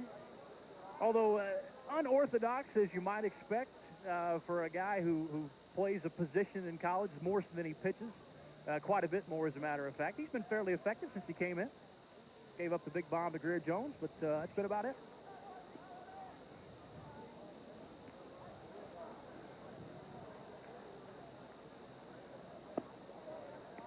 They told Dudonay that his role on this team was going to be the utility player. I don't think he had any idea that he was going to end up as the backup catcher. Boy, there's a rocket down the line. That will drop foul. Quick signal there from Dennis Walker down the left field line. Impressive. To me, at least, we've got a 6-man crew tonight. 6 umpires. Bob Homolka behind the plate. Randy Wetzel at first. Scott Griffith at 2nd. Josh Shepis at 3rd. Dennis Walker, we just saw it on the left field line. And Keith Jackson. No, not fumble. Keith Jackson. How about single for Dave Bacani? Here comes Greer Jones. Still smoking after the 2-run rocket launch to left center field over the top of the target sign. And the pitching coach is back again. And motioning, guess what? To the bullpen yet again. So we will have pitcher number 5 for the Nevada Griffins. Harry Gurley has coached for the better part of 3.5, 4 decades, and I'll guarantee you this is the most tube time he's ever gotten. Going to go ahead and make the switch. Hey, hats off to Dudonay from the University of Houston. Did give up a 2-run home run, but stopped the bleeding and allowed the Griffins at least some breathing room and a chance to get back into this one. Dudonay actually went the farthest of any of the pitchers and was the most effective. And speaking of pitching, here's your tournament leaders by team. Prairie Gravel with a 1.22 ERA. Now let's contrast that to last year when the leading pitching staff had an ERA of where Clarinda is at 4.33. That has been a huge difference from last year's tournament to this year's tournament. The overall team ERAs are down 1.5 points from last year. Home runs down by 25 from last year. So the team pitching, as you see, has been very good this year. And the 7 years that I've been a part of this tournament, Greg, I don't ever remember seeing a team ERA below 2 in this tournament. Well, again, the dimensions here at Lawrence Dumont, obviously 312 down the line and right. That's a big part of what goes on here. But the ball typically carries to the gaps, which are healthy. But this year, for whatever reason, the wind has been blowing in off the river, which is unusual. We saw that here in Wichita earlier in the summer. At the Nike Wichita Open, the wind was out of the east, and none of the veterans of Kansas golf could really believe it that we had midsummer winds out of the east. But Nate Robertson trying to stay loose there. And clean shaven for the finals. He cleaned up a little bit. Looks awfully good. And he is the story now. So Brad Bohannon comes in with a runner on first. Shot foul.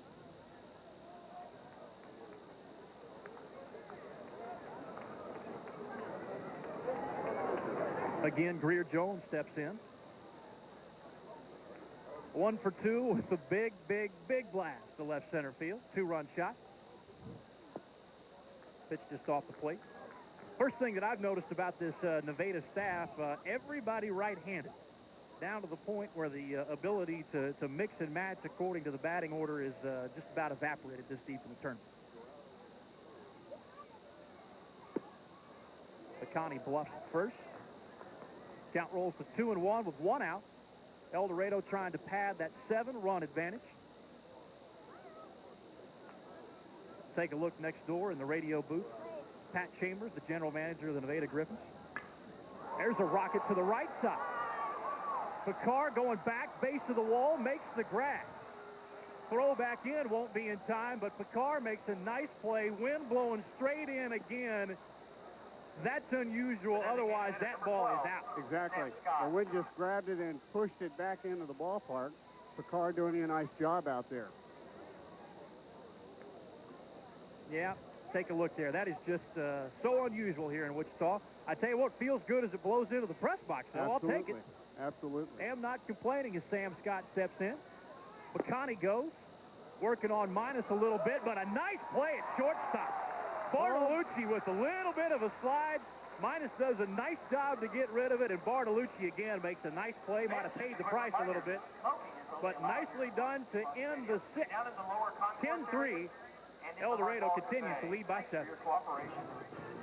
And now the National Baseball Conference. Alfred, come here. Run over to Pizza Hut. Check out that new Fiesta Taco Pizza. Becky, check on Alfred. Cece, Victor, check on Alfred, Becky. Lou, no, you're Lou. Only Pizza Hut has our new Fiesta Taco Pizza. A thin, crispy crust topped with beef or grilled chicken and all your favorite taco toppings, even salsa. So fresh, you gotta eat it here. The best pizzas under one roof. They're not coming back. Hear that Wrangler thunder. Feel that Wrangler beat. Wichita Wranglers baseball stampede. Don't miss Friday night's cap giveaway with the first 1,500 fans receiving a Wranglers cap courtesy of Multimedia Cablevision and KRZZ Radio. Saturday night is the annual back-to-school fireworks show presented by the Wichita Eagle. The post-game fireworks show is also sponsored by Kissin' 102 FM. Wichita Wranglers baseball stampede. Stampede. Stampede. Now, welcome back, everybody. 10-3 the score as we head into the bottom of the 6th. Want to welcome Michael Dean to the booth for a brief visit. Michael has been the official statistician here for many, many years. Came back in the mid-'80s, I believe, with the Grand Rapids team from Michigan. 1984. And has been a part of it ever since. His rendition of the national anthem and other tunes on his harmonica have become part of the fabric of the NBC. And another first for the NBC, Michael did the Mexican and the American national anthem this year.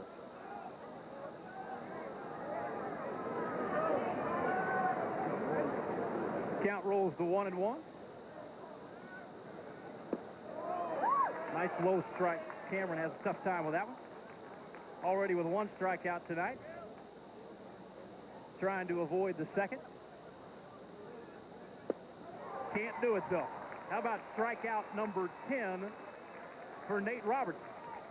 The right fielder, number 30, Jason Picard. Now, in case anybody is starting to think about the record book a little bit, we go back to the first NBC. Leroy Satchel Paige back in 1935 with 60 strikeouts throughout the tournament. I don't think that will ever be matched. No, it won't.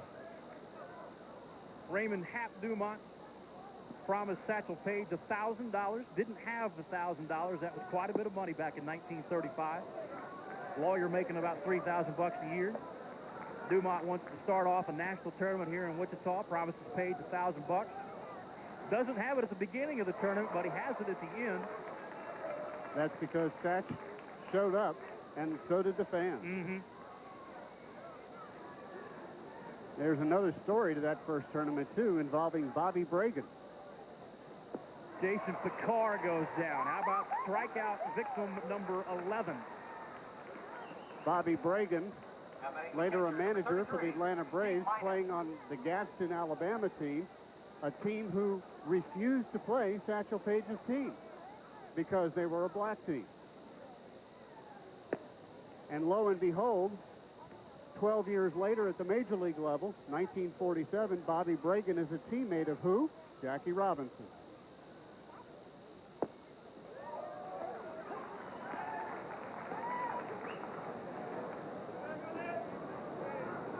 One and one now with 2 outs, 2 strikeouts already to bring the total again to 11. That one in the dirt.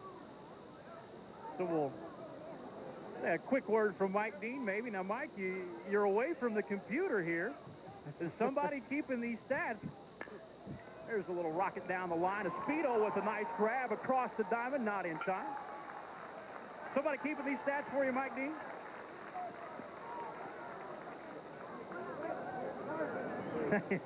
Yeah. Finest with a clean single. The Speedo can't quite make the play. John Weber will step in. Number 11, John Weber.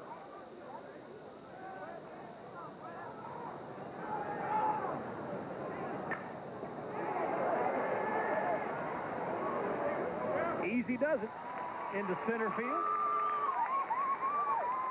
Robertson really, really impressive. Getting stronger as we go along. El Dorado still leads it by 7.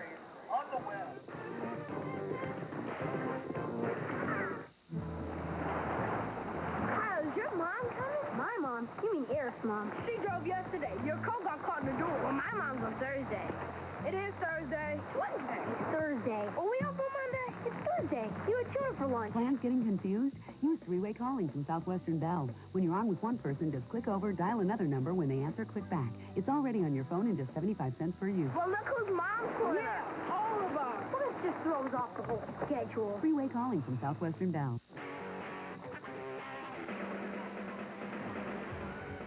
Come to GMI for music in the making.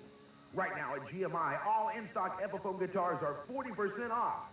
Then check out GMI's Boss and DOD Stomp Bosses. They're a stomping 35% off. And don't forget about GMI's massive Alesis inventory reduction with up to 40% off select Alesis items.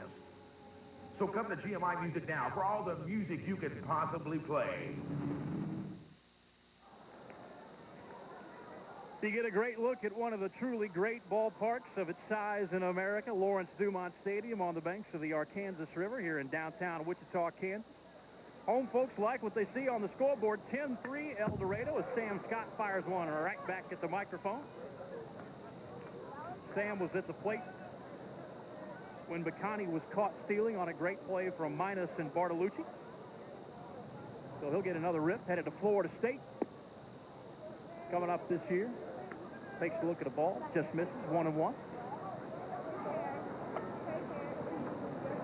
My broadcast partner, Rick Potlock, going to check on the strikeout record. We believe it's Satchel Paige with 16. Want to make sure, but every time you leave the booth, you went and talked to Brent Timnitz, you went and checked something else, you're going to check this record. You always come back with barbecue. Hey, I'm not a fool. Okay. Pitch just missed. I've yet to see any of the barbecue. I've seen plenty of strikeouts, but I haven't seen any of the barbecue. There's plenty left. Okay. I promise. Famous last word. Yeah, count rolls to 2-2. Oh, that pitch must have just missed. Good offering from Brad Bohannon. The 5th pitcher of the night. for the Nevada Griffins. Count rolls full 3-2. Well, you're going to be surprised who holds the record. It's not Satchel Paige. Uh-oh. Al Lamacchia. Played for Fort Riley, Kansas, 1943, against the 326 Gliders out of Nebraska. All right. 20 Ks. 20 Ks. A tip of the cap to Al Lamacchia. And a tip of the cap to Mr. Bohannon. Blows it past Sam Scott on the outside corner. First strikeout for Bohannon. And say hello to Mr. Terry Elliott. 2 RBI single in the first before a couple of ground outs. No doubt that the capacity crowd savoring every moment from Mr. Elliott. Now, I did ask him after the big collision earlier in the week if this was going to be it. If he'd finally lost enough teeth and had enough heartache, shook his head, said, no way. 34 going on 35 for next year, and if he could find a uniform and catcher's mitt, he'll be right back in there. 35 going on 20. Yep. That's probably a better way to look at it, isn't it? We've seen our share of experienced players. There's a rocket to Bartolucci over his glove. Michael's not here. I'm the co-official scorer for the game. We've got the debate It's going in me. the press box. We've got a thumbs up and a thumbs down and a thumbs up and a thumbs down. The writers are saying thumbs up. I'm saying thumbs down. It's going to be an error. The only problem is only you and I and our TV audience know it. They can't put it up on the scoreboard. Because Mike Dean's gone. He's downstairs getting ready for Take Me Out to the Ball Game. Chopper to Cameron. Elliott does the smart thing, makes him wait, but it does not pay off. I tell you what, Cameron has been impressive at second base tonight. That's the third all-star play he's pulled off, but still, his club trails by 7. Okay, fans. 7, 8, and 9 left to go for the Nevada Griffins. On your feet, fans. Sing along with an NBC tradition. A few times in your life, you meet someone who can really make a difference in the quality of your life. Someone on your side, with a policy of helping you and your family with any of your insurance needs. This could be that time, and this could be that someone. This is Al Wilson, your Farm Bureau insurance agent in Wichita. Call and learn how, with Farm Bureau insurance, belonging makes a difference. You win at Schofield Honda. Yes, it's that time of year again. 98 model year closeout at Schofield Honda. Once a year, you can get the lowest prices on every Honda in stock. 3.9% on new 98 Civics. Savings up to $4,000 on new 98 Passports. $2,000 off on new 98 Preludes. Or lease for only $319 per month. That's right. It's a win-win situation at Schofield Honda because prices won't get any lower and selection won't get any better. Let me put you in the driver's seat to win at Schofield Honda. Well, the crowd's stretching their legs here in the 7th inning stretch. Mr. Michael Dean, super statistician. Mr. Harmonica thrills him again. As we head to the bottom of the 7th, Mr. Bartolucci gets some nice wood on it. Little looper into right field. Nice aluminum. Yep.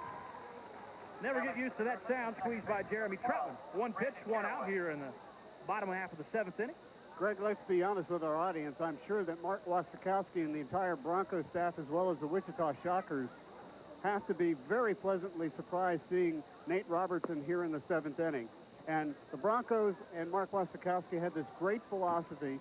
As he said it to us, teams send us their prized possessions. We treat them that way. And this is a perfect example of it. Asked Mark what he was most proud of in his 2 years as with the Broncos organization.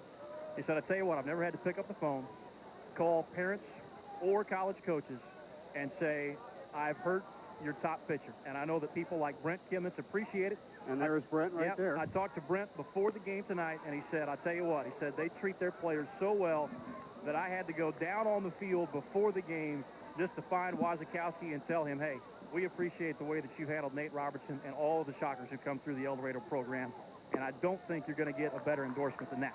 And I think all that does is foster great relations for player personnel moves down the line. Yep. Because Gene Stevenson, Brett Kimmons know, hey, we send them there. They're going to be treated right. And they literally wrote out for the Broncos, here is the plan. And they have stayed with it to the letter. Yep. So after the Caraway walk, Matt Mize steps in trying to do some damage. Matt grounded into a double play in the first, walked in the third, singled in the fifth. Terry Elliott going to take a word there. And we do need to point out that if anybody knows about pitching, it's Brent Kimmons. 11 first-team All-Americans since he has been at Wichita State, has led the country in earned run average a handful of times. People like Darren Dreifert, Tyler Green in the major leagues. Really, really impressive year after year after year.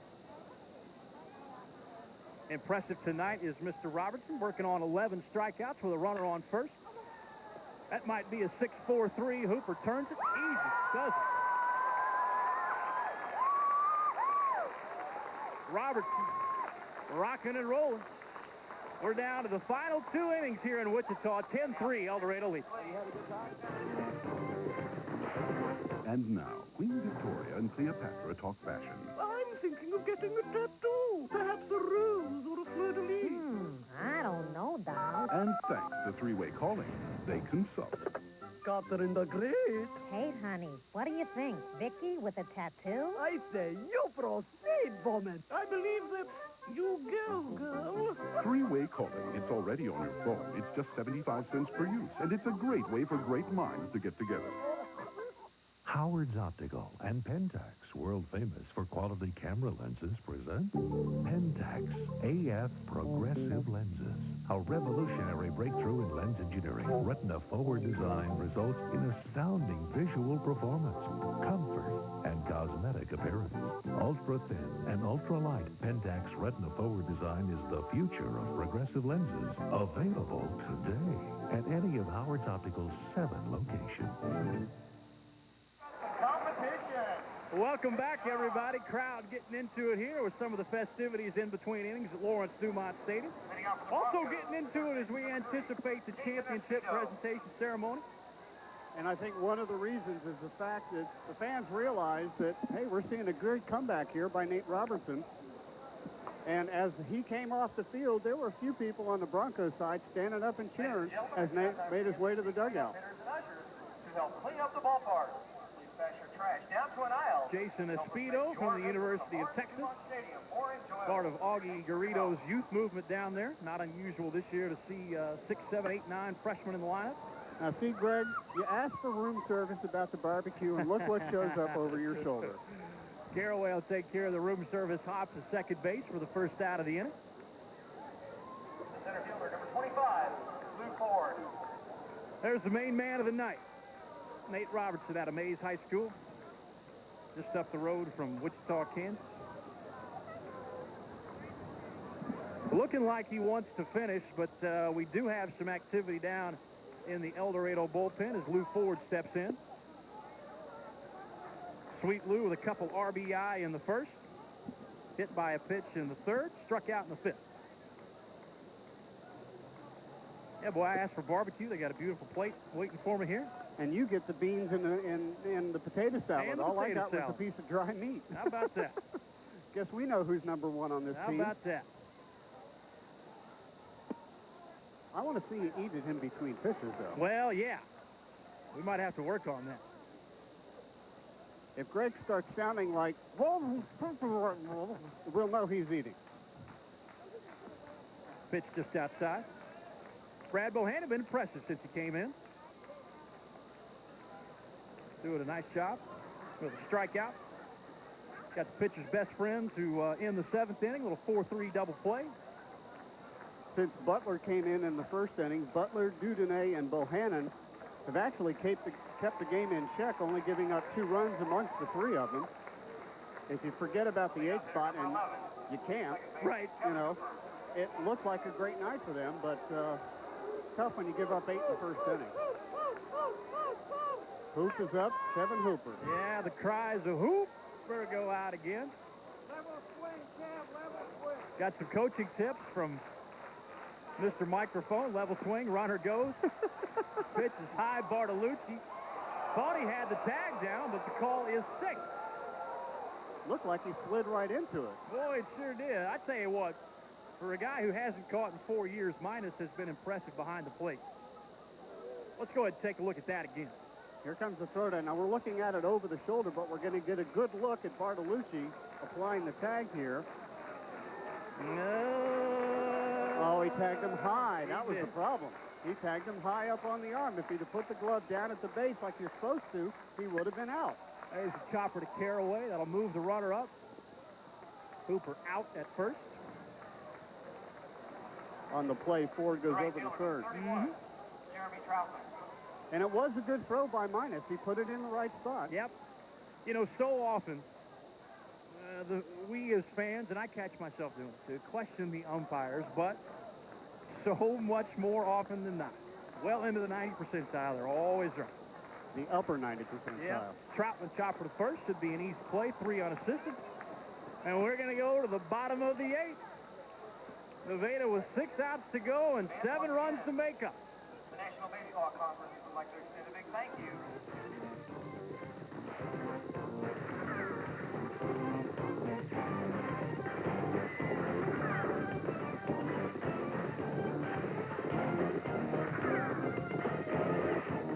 The problem with insurance is it's hard to know if the coverage you have is too much, so that you're overpaying, or too little, so that you're not covered if something does happen. Because something usually does. So before it does, call your Farm Bureau agent for a free insurance review. It just might save you some money. Farm Bureau Insurance. Better call now. Howard's Optical and Pentax, world famous for quality camera lenses, present Pentax AF Progressive Lenses. A revolutionary breakthrough in lens engineering. Retina-forward design results in astounding visual performance, comfort, and cosmetic appearance. Ultra-thin and ultra-light, Pentax Retina-forward design is the future of progressive lenses. Available today at any of Howard's Optical's 7 locations. Oh, the Broncos faithful ready to celebrate NBC World Series title number 4 here tonight. Nate Robertson going back to work. Nate Robertson starting the inning, 105 pitches. And again, we'll emphasize again, there is no pitch limit, but there is concern that if he gets to about the 120 pitch level that he'd be taken out of the game. And that's basically a pretty good outing for a pitcher. Yeah, a little fister to Bacani for the first out of the inning. And when you get easy second pitch outs, that certainly helps. Well, he has gone 113 pitches this summer. Talked to Mark Wasikowski before we started. He said that's the most that he's ever let anybody go. So it will be interesting. The Spieth gets into one. That'll get all the way to the wall. Spieth showing off the wheels with a stand-up double.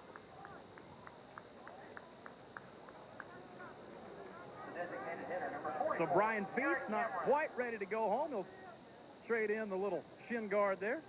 Eric Cameron steps in, number 44. Eric was kind of a tough night with a walk and a couple strikeouts. Out of Central Arkansas. A runner on second. Brian Spieth. Pitch inside. Terry Elliott having to work for some of that NBC bonus money. Now, we do need to point out that the college players, all they get is if they stick around, they get some transportation money to get them home. That's the deal. They get transportation to and from. Their transportation expenses. They are not paid for this. Right.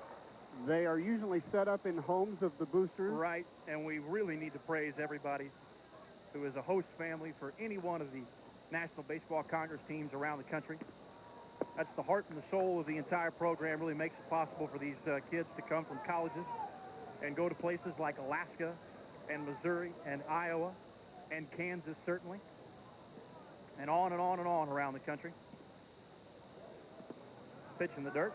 We heard a great line from Elliott Stampley today when we were talking with him about the baseball in the Jayhawk League.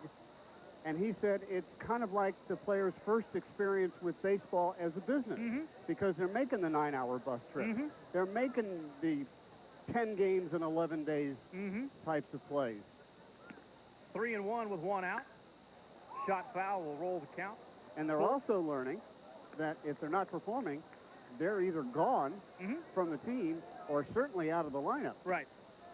Unusual, I think, for players to get to a program and just be sent home for total lack of production. I think, you know, if people are there to learn and to try and to get along with their teammates, pitching the dirt, good for a walk.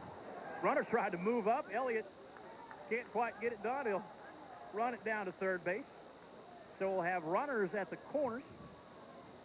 Cameron aboard on a base on balls. Feast moves up on what would have to be a wild pitch. And I think for the first time tonight, we're starting to see a little activity in the Broncos bullpen. Now, we saw Phil Seibel earlier, the lefty. Also looks like we got a righty working down there. Maybe your eyes are better than mine. 28, 29, maybe? Well, 29's already out there. Yeah. And Ryan Calloway is an outfielder. It might be 26, Steve Liner. Steve is a veteran's veteran. And Steve is 33. Now, the players down in the bullpen call him Grandpa and Dad. What do they call Terry Elliott, the catcher? He's older. Well, whatever it is, he likes it. Yeah, we're going to go ahead and make the change, and we'll let the crowd tell you all about Nate Robertson's night on the hill. Standing ovation.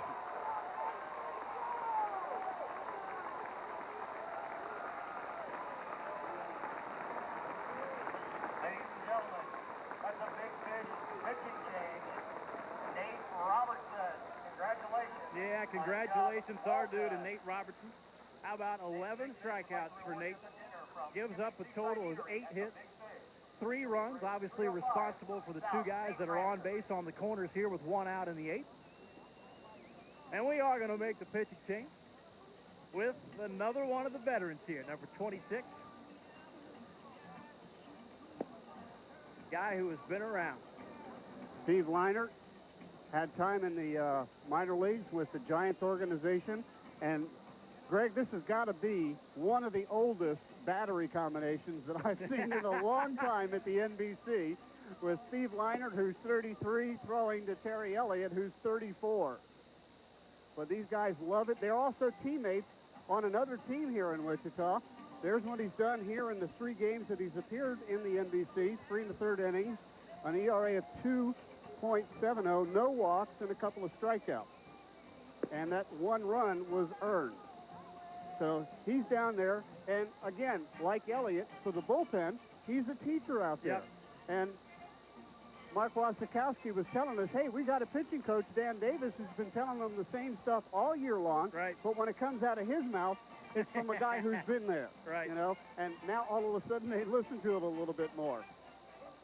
Well, now, before we get wrapped up in the sentimental moment here from a couple of granddads, I tell you what, we do have runners on the corner. Jason Picard will come to the plate out of the University of Houston, and Elliott Sampley, the manager for the Griffins, says flat out, this is the most physically talented guy I've had, one of the most physically talented guys I have ever had. And he's going to get in there and take a cut, and goodness forbid, we could be looking at a 4-run game here in a hurry. And I think that's the reason Wasikowski went to the veteran in Liner. First pitch over for a strike on the inside corner. Middle of the infield, willing to concede the run, playing back at double play depth, and they are holding the runner at first base on. 0-1 to Picard with 1 out. Again, runners on the corners. 10-3, we continue bottom 8. A weak swing, if you can call it that, from Picard. Kind of, really, you talked about Picard early. Elliott Sampley really excited to see what he can do a little bit later when he stops thinking so much about what he's doing and simply goes out and does it. And it'll happen. Now, this is an interesting little scenario here. You've got a 33-year-old pitcher, 34-year-old catcher, and an 18-year-old batter. Welcome to the NBC.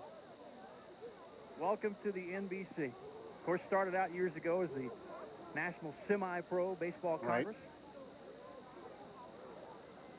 Back when there were a lot of town teams.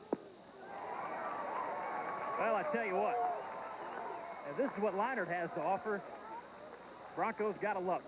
And I think Mr. Picard just got a real good lesson in pitch movement, pitch changing, and speed changing.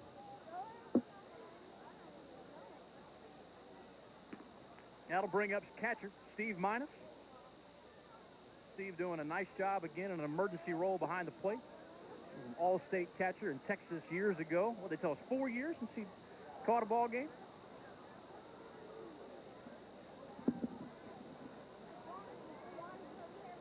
One and 0 now with 2 outs. Nevada with 4 outs to go. Chopper, look out in the stands. My goodness. Looks like everybody okay there. One of the concessionaires adjusting her hairdo.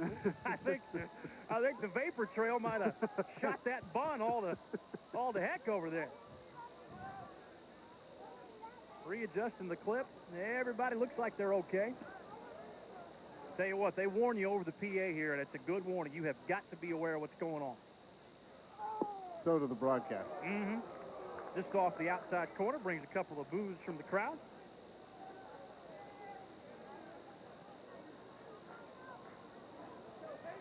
Steve Leonard staring down the barrel on September 3rd of 34th birthday. Again, just off the outside corner. That's the day after my birthday. Well, happy birthday in advance. Thank you very much. And no, I will not tell you how old I am. All right. Well, I just joined Big 3-0 Club. Oh, then I'm definitely not telling you how old I am then. Ah. Let's just say I'm older than both those guys on the field. All okay? right. Chopper off the bat handle. Minus manages to stay alive. 1 for 3 tonight with a single.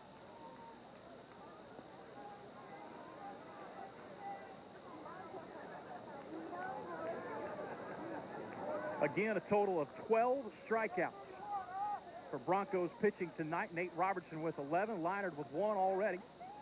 Trying to close it out. Full count with 2 outs. Runners obviously get to move, and the pitch is on the inside corner, off the inside corner, I should say. So Minus will take the free pass.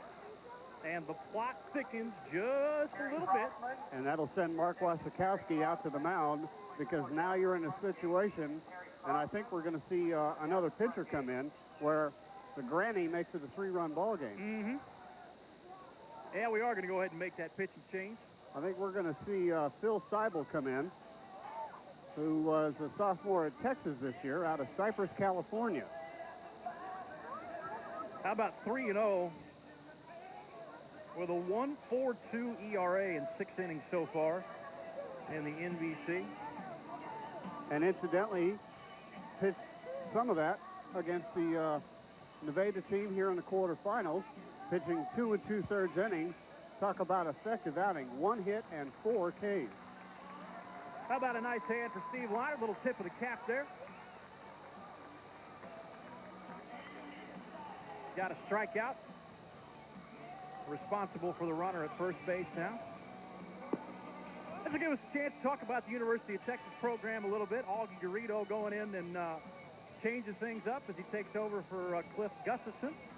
Couple of lean years, certainly by Longhorn standards. There was a time, I know, when the university held season tickets to the Omaha Royals game so they could be ready for the annual trip to Omaha in the College World Series. They have missed out on postseason play, but you know that Garrido will get that program turned around. 3 national championships. Went in and really invited some players to go other places to finish their careers, and people have questioned him on that. Brought in a good assistant in Jason Mueller from Cal State Fullerton. Yep. Interesting story about Jason Mueller and Mark Wasikowski of the Broncos. It was because of these 2 guys in the College World Series back in '92. It was Cal State Fullerton and Pepperdine. The collision at home plate was so violent between these 2 that the NCAA came up with the college sliding rule. The crash was so violent, Mueller ended up going to the hospital that night, and it was Wasikowski who slammed into him. Yep. And also interesting to note that those 2 have stayed in contact throughout the year. Both California guys. Jason now on the staff for Augie Garrido, and that's how all of the Texas players ended up playing for the Broncos. It's amazing the ties that you find. Back to the ball game. Here we go. John Weber with a chance to make it really interesting now. Wind lazy out there in right field. Still blowing in, though. Yeah, but John came up with a rocket last night.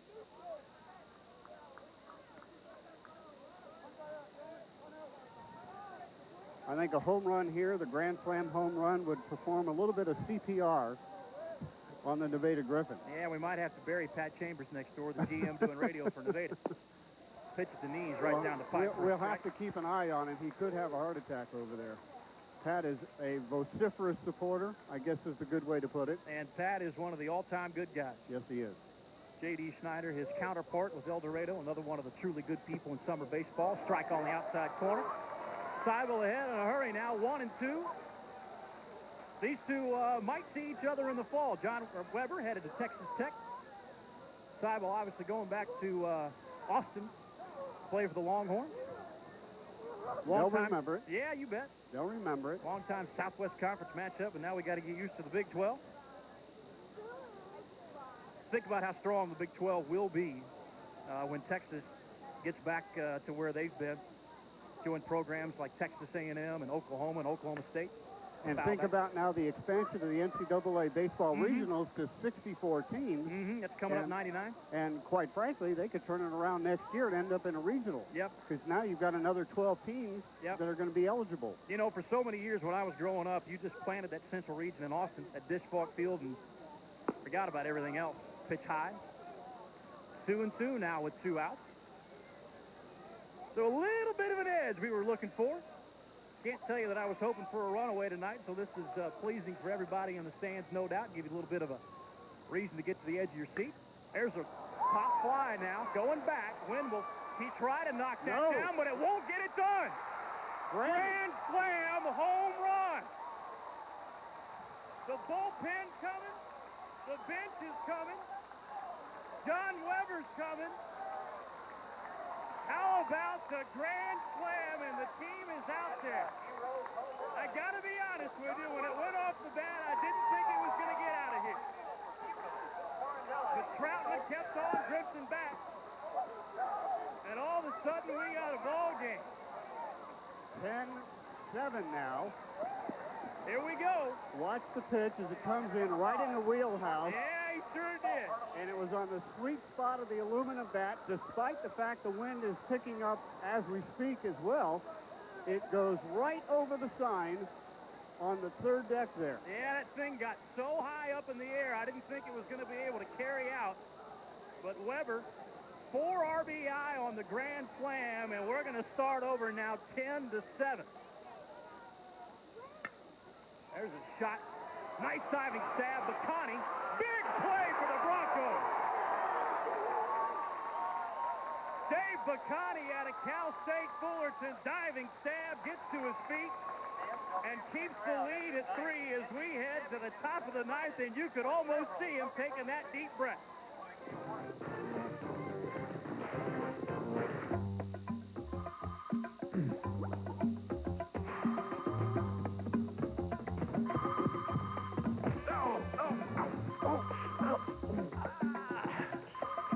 Hello?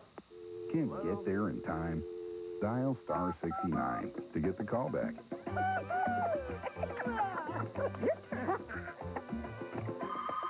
You only pay when you use it.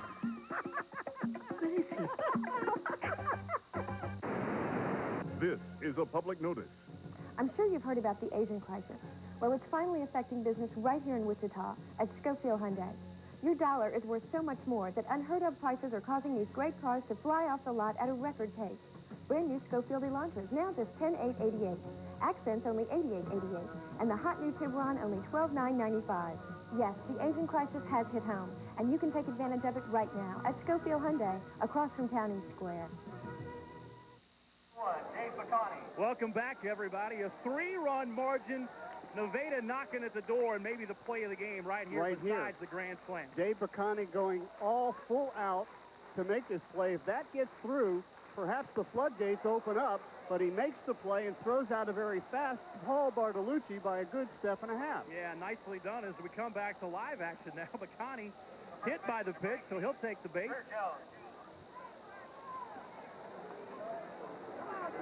And now the Broncos are hoping for insurance runs here. When it was 8-1, 8-2. And as you listen to the crowd in the little bit of buzz. Little bit of a buzz going. Little bit of a buzz going. Again, 10-7. There's a rocket to the gap in left center field. Going back, looking up, home Jones. You sent that ball into orbit. Can you say instant insurance run? I tell you what, that baby got out of here in a hurry, and Greer Jones got around the base paths in a hurry.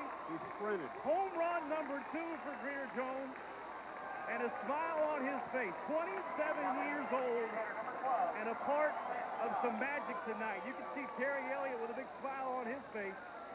For Greer Jones in the game, 2 for 4, both homers, and he just lifts this one out of here. Oh, look at the celebration, boy, right off the bat. He knew it. He knew it. I don't know if we can take a look maybe later again, but he turns to the dugout and pumps the fist before the ball is halfway to the outfield. And it got out in a hurry. And that home run deserves a dun-a-dun. Yeah, it does. And guess what? I think we're going to have us another pitching change, and in fact we do, as Greg Young comes into the game for Nevada. Sophomore from Santa Ana, originally from Yorba Linda, California. This will be pitcher number 6. Finally a lefty. We knew we had one back in the bullpen somewhere. Brad Bohannon did a good job for this ball club, and he deserves the tip of the cap. Came in and kept them in it. We'll take a look at some of the team leaders here. And the batting has come back in this game. It's 12-7, and here's a look at the team batting averages. The Hartselle Expos were the first team in the tournament, 374. There's the Broncos at number 2, 72 hits. Add another 10 to that, including 3 home runs. Nevada at 321, and they put another 7 runs on the board, but I think now, Greg, it's a little bit too little, too late. Yeah, really, really pleased with the way the ball game has turned out tonight, and I really want to tip my cap to the Nevada Griffins. Down 8-0. Came out of the losers bracket late in this one, so the pitching staff was depleted. They really, really needed Purvis to go out and do his thing tonight. Couldn't get it done. Down 10-2, and they just refused to quit. That says a lot for their manager, Elliott Sampley, a guy who has been in baseball, Lyon College there in Arkansas. And if you remember in last year's championship game, they had a 5-run deficit facing them in the 8th inning against Matsu. Came back and tied the game, forced extra innings before Matsu finally won it in the 10th inning. Yep. We'll take a look at the all-tournament team coming up here.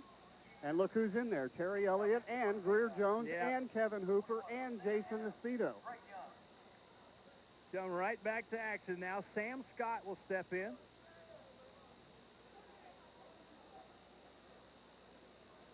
The lefty, Greg Young. Pitcher number 6 again for Nevada. Yeah, a little bit of a jolt into the crowd there from first Weber and then Greer Jones. Greer, again, a local product, Cape and Mount Carmel High School from here in Wichita. And the Broncos fans want more. 12-7 now. El Dorado leads it. The margin back to 5. Have to think they'd feel pretty good about the chances. Nevada only with 3 outs to play with. Count rolls to 3-0. Young have a little bit of trouble finding the strike zone here. Crowd still rocking and rolling. Like you say, looking for the extra insurance policy. Maybe a little double indemnity clause in this one, huh?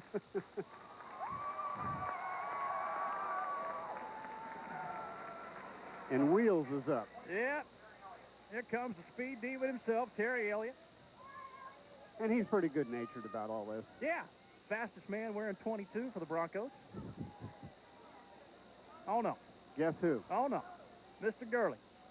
Come on out, and yep, he's touching the arm up. We're going to do it again. Pitcher number 7 on the way. Well, we were promised Johnny Holstaff, and we're getting him. Yeah, we are. We'll go back to Elliott Sampley, the manager of the Nevada Griffins. He is getting ready to report to a middle school in Enid, Oklahoma. He's going to coach some wrestling and some 8th grade football. Time to pay some bills. He has really sacrificed a lot of his life for the game of baseball. I got to be honest with you. I was shocked when he told us how much he made as an assistant coach in baseball. I did not realize that a grad assistant like that Well, I tell you what, and it's something perhaps that might be able to change. You and I talked about what turned into an antitrust lawsuit. Some of the coaches in the country got together, and restricted earnings was the tag that was labeled on them. And boy, when you talk about restricted, you're not talking about very much at all. And those guys really, I think, did some good things to hopefully get a boost in pay. And I realize the logic behind the move. You're trying to get a level playing field. Not everybody can afford certainly a four-man staff, and what you hope is that the Giants don't run away with the game. But people got to eat, and people do have to support their families. Into the game now, Sean Saunier making his 4th appearance now for the Nevada Griffins in his 3 previous 2 2/3 innings. 4 runs, none of them earned, 3 walks and 4 strikeouts. Pitched against the Broncos in the quarterfinal game, had an inning and a third, gave up 4 runs, but only 1 earned, a walk and 2 strikeouts. And here's the rest of the all-tournament team. You see Jeff Juarez from Nevada, along with Jason Picard and Brian Feast, and Jeremy McClain, who's by far been the best pitcher until tonight. Right. With a performance by Robertson. McClain 3-0 in the tournament, and a fine job by Jeremy McClain to get the Griffins to this position. But they had to use him last night because it was win or die. How many times do you see that in the NCAA tournament, in the College World Series? If you have to battle out of the loser's bracket, it can kill your staff. Well, Saunier, really one of the nice stories. We get a good look at one of the heroes of the night for the El Dorado Broncos. Hey, I got my hands out, got the barrel of the bat out, drove that baby just like the first 4 RBI on 2 home runs for Greer Jones. So a runner at first now for Saunier. Ball gets away from Minus, takes the throw down to second base, not quite in time. That'll be a Scott in there. That'll be a pass ball. Back to Saunier quickly, a guy who's used up his college eligibility, turned down a very minimal signing bonus as a junior a year ago, went back to college, and it's going to pay off for him. Uh-oh, the fans are restless. It's wave time. Saunier will sign out of this tournament with a professional organization and will make some nice money, so hats off to him. Terry Elliott thinking about that a little bit too much. Showing some signs of the wear and tear there, is he? No, I don't think so. He realizes that there's another 3 outs to go, and he's going to be wearing a championship. Yeah. Again, 12-7 El Dorado. Scott stands at second base. Terry not new to the championship field either. Nope. What was it, back in 1986? Yep, won it with Anchorage. Way, way, way back when. Greg, you're running out of room on the pitching part of the yeah, the pitching defense. part's about gone there. I'm so proud of my little charts here. Worked on those, got the ruler out and everything else. Now it's all gone. Greg's already into the catcher's spot for pitchers. Yep, chopper to third, easy play for the first out of the inning. Terry Elliott retired 5-3. Now batting the left fielder, number 16, Mike Pumo. Here comes Mike Pumo, another one of the youngsters out of the University of Texas. He's joining that ball club coming up. It's interesting to see how the shift of baseball players for the Broncos has taken place. For the first several years, they were mostly getting players from Creighton and Bradley and the Missouri Valley and Wichita State. And now we're reading names from Texas and from Texas San Antonio. Of course, they'll always get players from Wichita State. Right. But it's interesting to see how the shift went.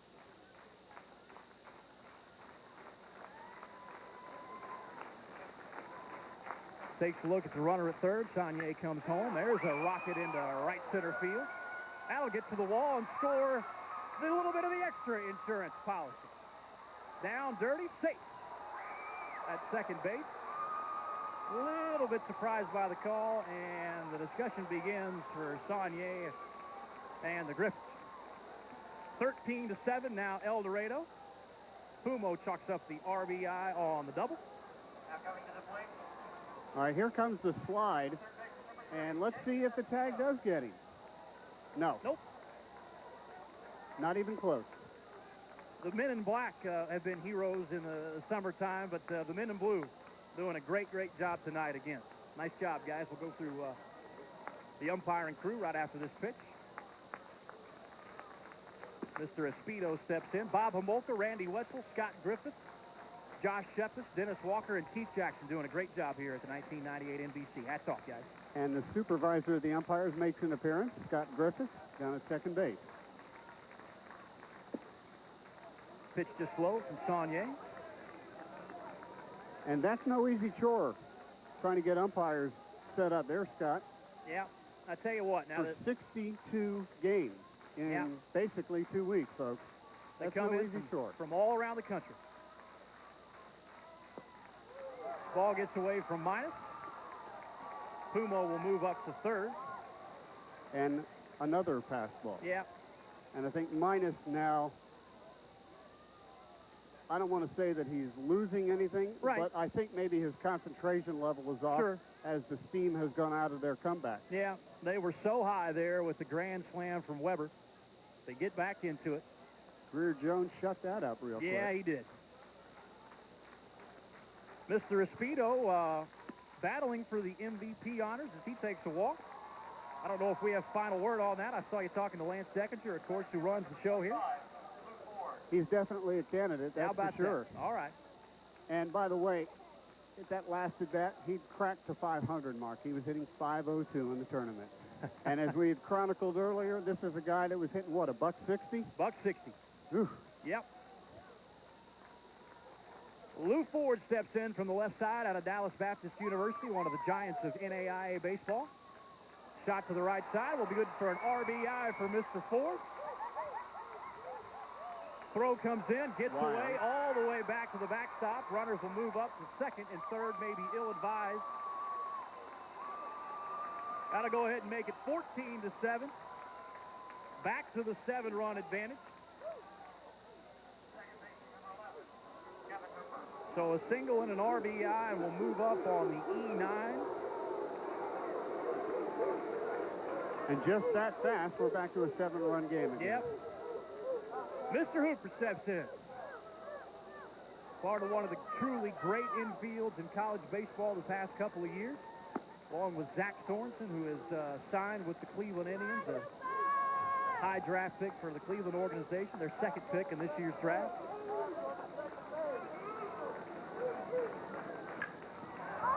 Kevin with a little looper out into right field. That might score a run. Yeah, should be the second out of the inning. Tag is set. Play at the plate. Safe at the plate. Minus is about a step too far up the line. Yeah, so Espedo scores the 15th run of the ball game. And I won't make it official because goodness knows we've seen my power to jinx tonight. But we're getting awfully close to the time when the Broncos can begin to celebrate as Espedo makes his way down the line. Clearly safe at the plate. Bob Homolka in good position behind the dish. And for Minus, you know, he had to go up the line to get the ball, so it's not really his fault. Because if he waits back where he should be, number one, we might have a collision again, but number two, he definitely arrives in plenty of time. So Jeremy Troutman is the 9th man to bat. Here in the top of the 9th inning. I tell you what, these Broncos boosters looking for more.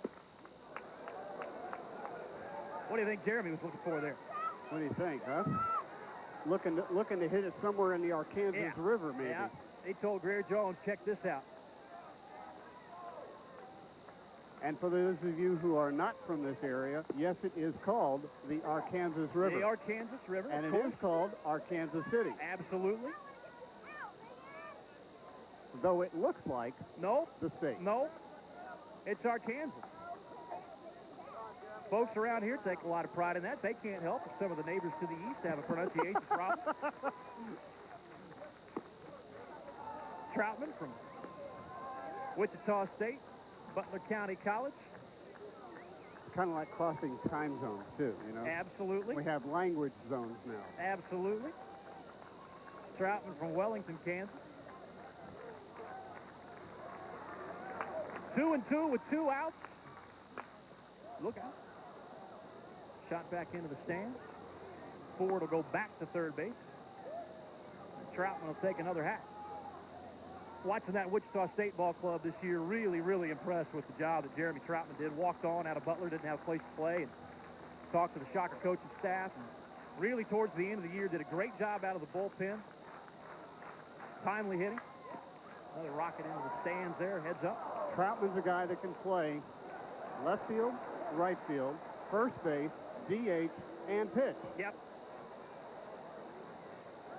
Yep, should be proud of his accomplishments, not only in the NBC, he was hitting 364 coming in tonight. 6 RBI, big part of what the Broncos are doing. On the way to their 4th NBC title as an organization. Pitch just off the outside corner, will roll it to a full count. 3-2, and I'm ready to cross out the 11th inning and move everybody over again. Had to do that in the first, of course. Good thing the score sheet goes to the 13th inning. We needed the room. Little flare down the line, foul ball. I'll be kind of interested to see what the computer does with all this. Yeah, now I have been impressed with this. I first started seeing these deals a couple of years ago, but they've obviously refined the program. You have been keeping score on your computer. And it's just like scoring baseball, folks. Right. An F9 is an F9, and a single's a single, and you can tell the computer where the ball went. The right center, Low up the gets away, scoots play at the plate, not in time. And that was a heads-up play by Lou Ford down at third base. He saw the ball scoot out of the catcher's glove. Nobody was paying attention to him, and he said, hey, I'm going in. All right. So the man who started it all, Dave Bacani, is the man who ended the Nevada threat in the 8th with a diving stab. Nice throw across the dive. We've seen some awfully good defense. Caraway has been brilliant tonight at second for Nevada. Kevin Hooper always solid at second base, if not spectacular. So Bacani started the inning when he was hit by a pitch. Probably do without that. I'm sure he'd certainly appreciate that. Yeah. Second baseman for Cal State Fullerton, but of course playing short. Again, Mark Wazakowski coached this young man in high school in California. Drive into the stands along the right field line. Souvenir into the hardball cafe area, and you are looking at it right there. Those are picnic benches out there. Fans can sit there and watch the game while they consume their food. And there's some consuming going on down there. Got a swimming pool down the line. We have not talked about that. One of them. Bacani with a rifle shot to right field, but right in his tracks, Jason Picard squeezes it for the 3rd out of the inning, but not before El Dorado takes a big step to putting this away. 16-7. We're headed to the bottom of the 9th.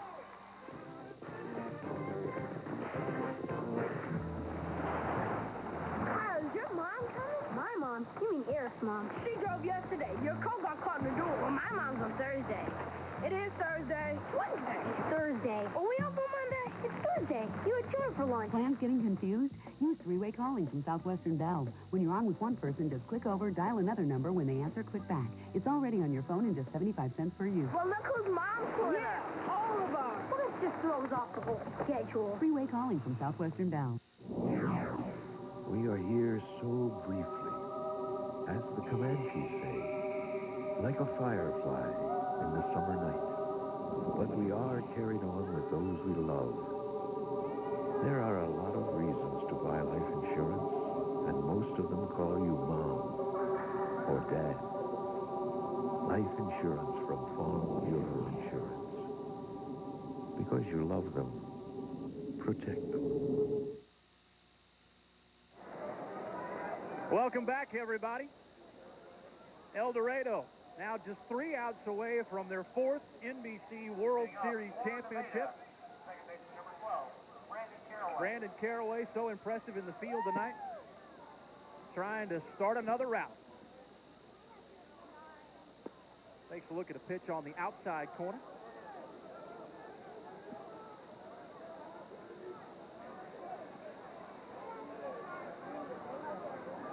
Seibel again.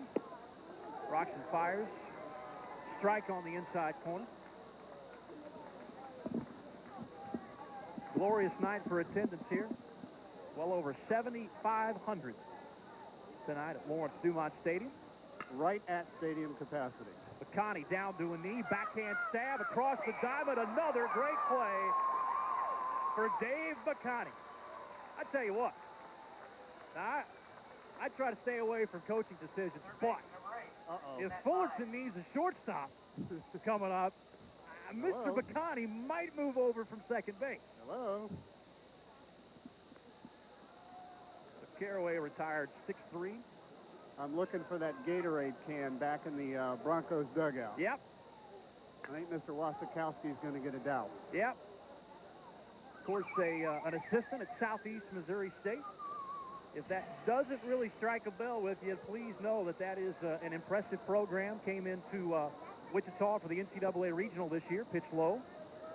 Ryan Spilley was their staff ace and really gave Wichita State some problems before the Shockers were able to ease away late in that one. Now, correct me if I'm wrong. Is there a southeast, a northeast, a northwest, and a southwest? Every direction you could think of in Missouri, they got it all. They've got it all.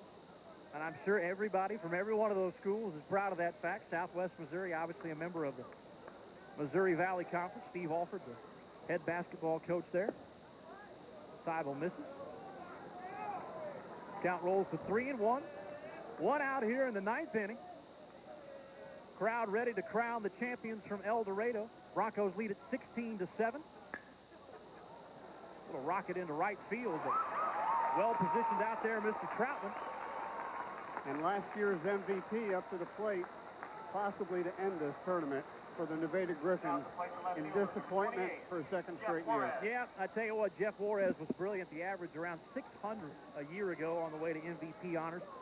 In all fairness to him, besides the home run, he has struggled tonight at the plate, but he has been dinged up with injuries. Nubber back to the mound, and here we go. The celebration is on, and the El Dorado Broncos for the 1998 NBC World Series pick.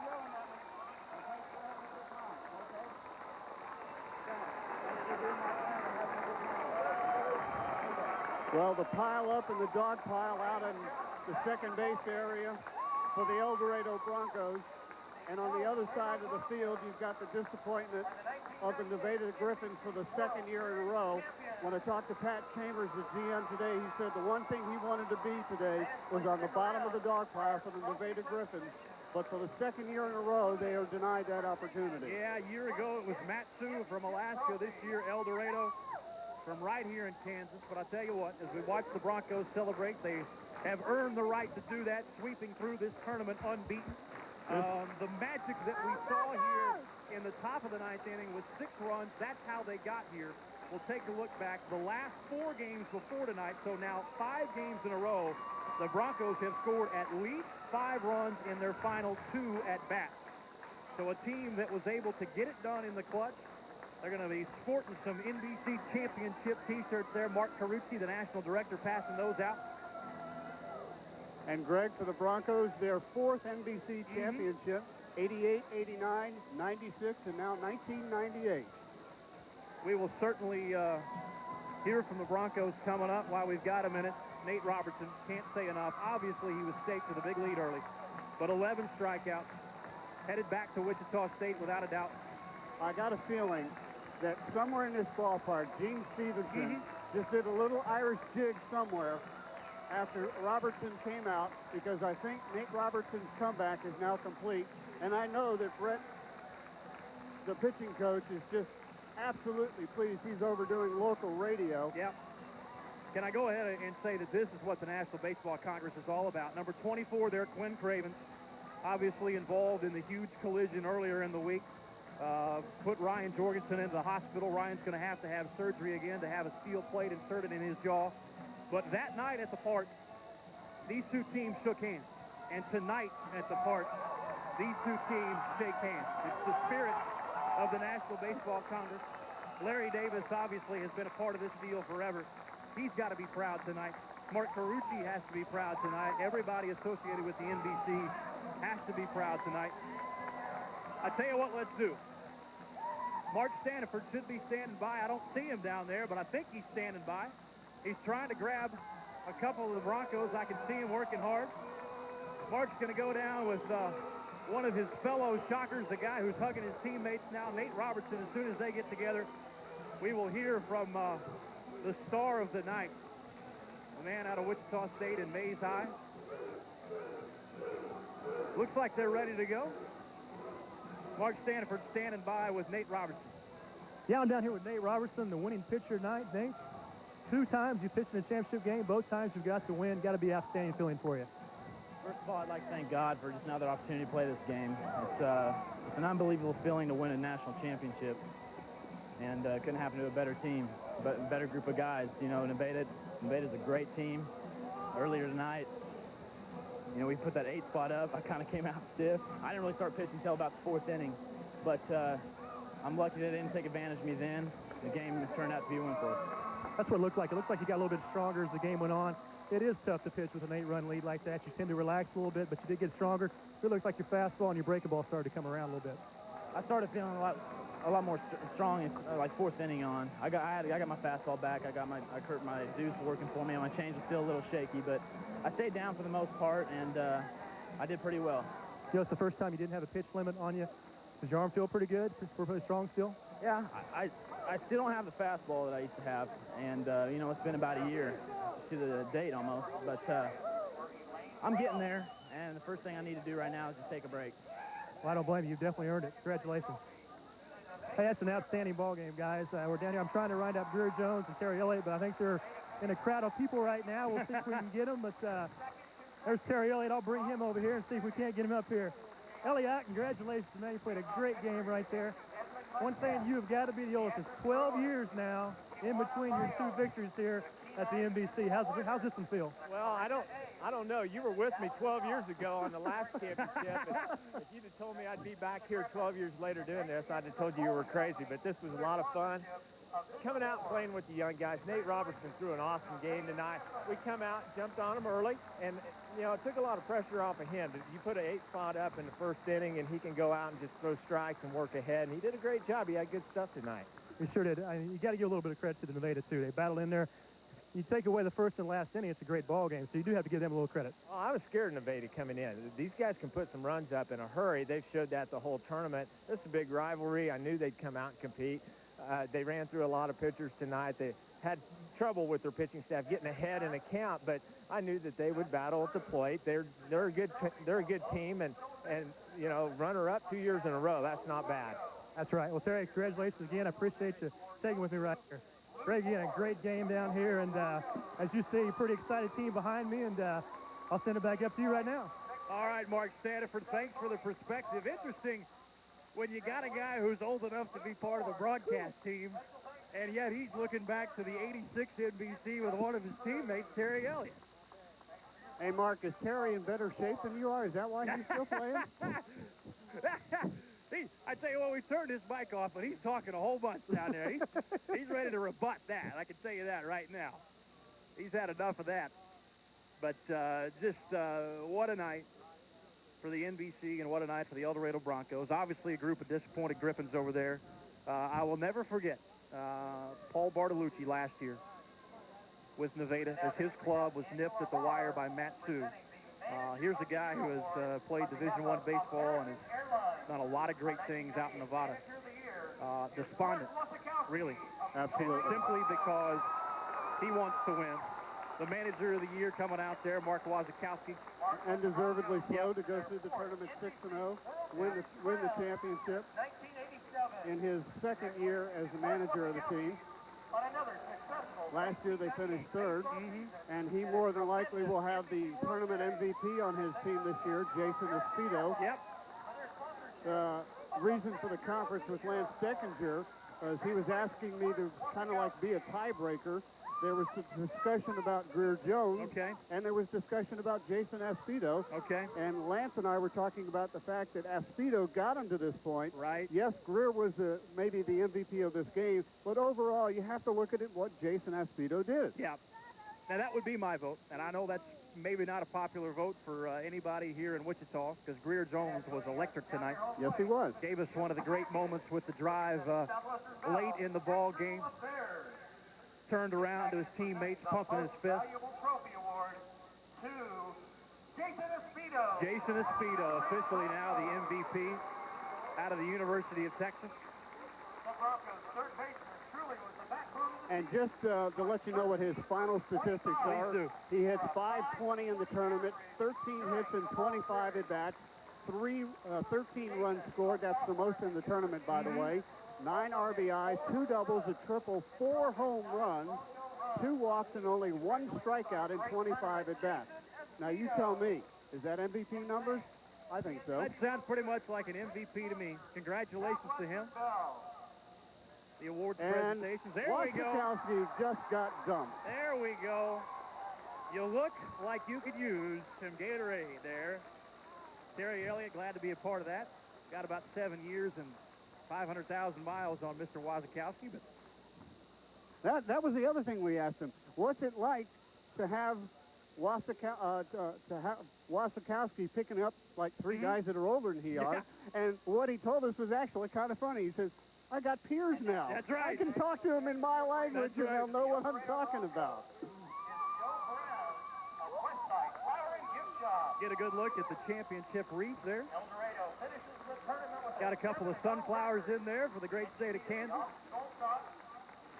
Just can't say enough about the pride that the people in Wichita take and the fact that the National Baseball Congress World Series calls Wichita home. Greer Jones just brought his little son out there for the picture.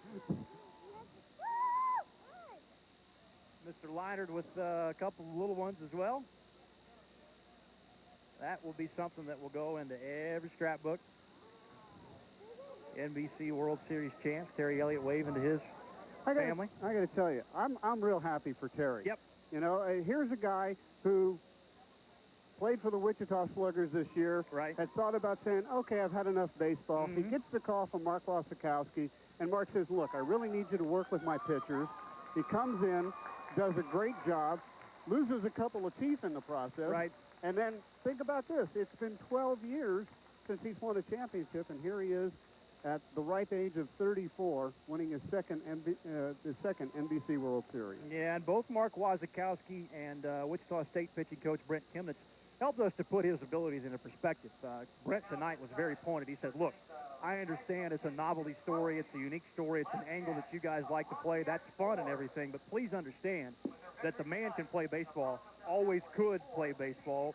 A lot of reasons he didn't get past AA, but he was a truly outstanding college baseball player back when he played for Anchorage when he won it in '86. And with his knowledge of the game of baseball, he has not only helped players take things that they'll use later on in their careers, he solidified his staff, unified this team, and produced at the plate.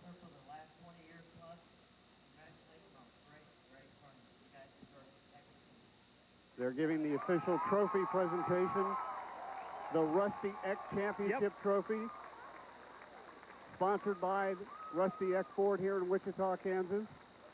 Mark Wasikowski, and now here comes the big presentation, because now they're going to be presented with the big check that has big money on it. $15,000, correct? That is correct, sir. Oh, that's a nice-looking trophy. That will go into the Broncos' office. There's that check.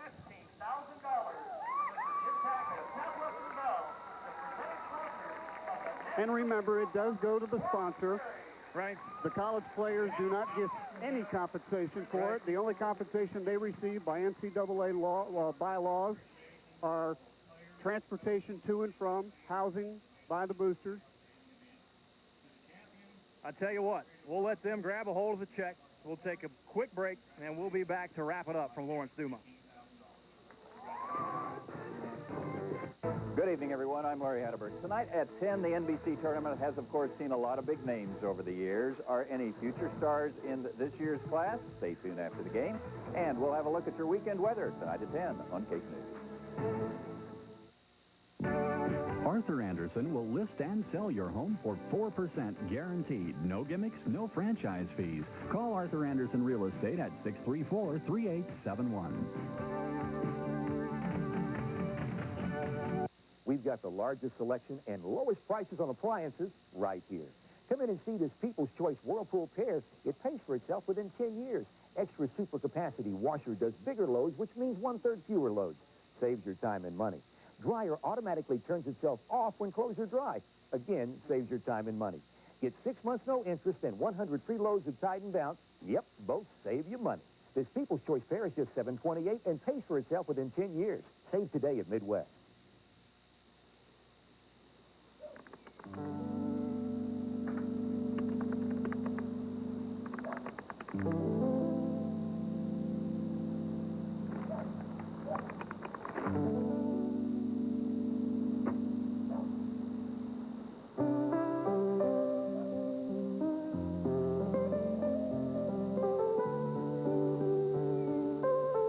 The Money Store. 1-800-LOAN-YES. There it is, folks. 16-7, El Dorado wins NBC title number 4. 16 runs on 12 hits. The celebration continues, and I got a feeling it'll continue well into the night, particularly for that man right there, Greer Jones, circling the bases after his second home run of the night. Finishes the night 2 for 4, 3 runs scored, 4 runs batted in, a pair of homers and a walk. And, yeah, that's a Cadillac trot with a big, big smile on it. I tell you what, he made it quick because the ball got out of here quick, and it wasn't too long before Greer Jones was crossing home plate. Bacani there to welcome him. Briefly, I guess we got about 20, 30 seconds here, Rick. A great tournament, another great year in Wichita, Kansas. Once again, and we invite everybody, as Greg and I will be back on August the 17th, 1999 for the 65th NBC World Series Championship game. Yeah, again, El Dorado, 16-7 for everybody who has been a part of this one. Special thanks to everybody at the NBC, Mark Carucci, Larry Davis, Russ Sturm, and the guys down in the truck tonight. Nate Robertson, the hero tonight, along with Greer Jones. El Dorado, the 1998 NBC World Series champion.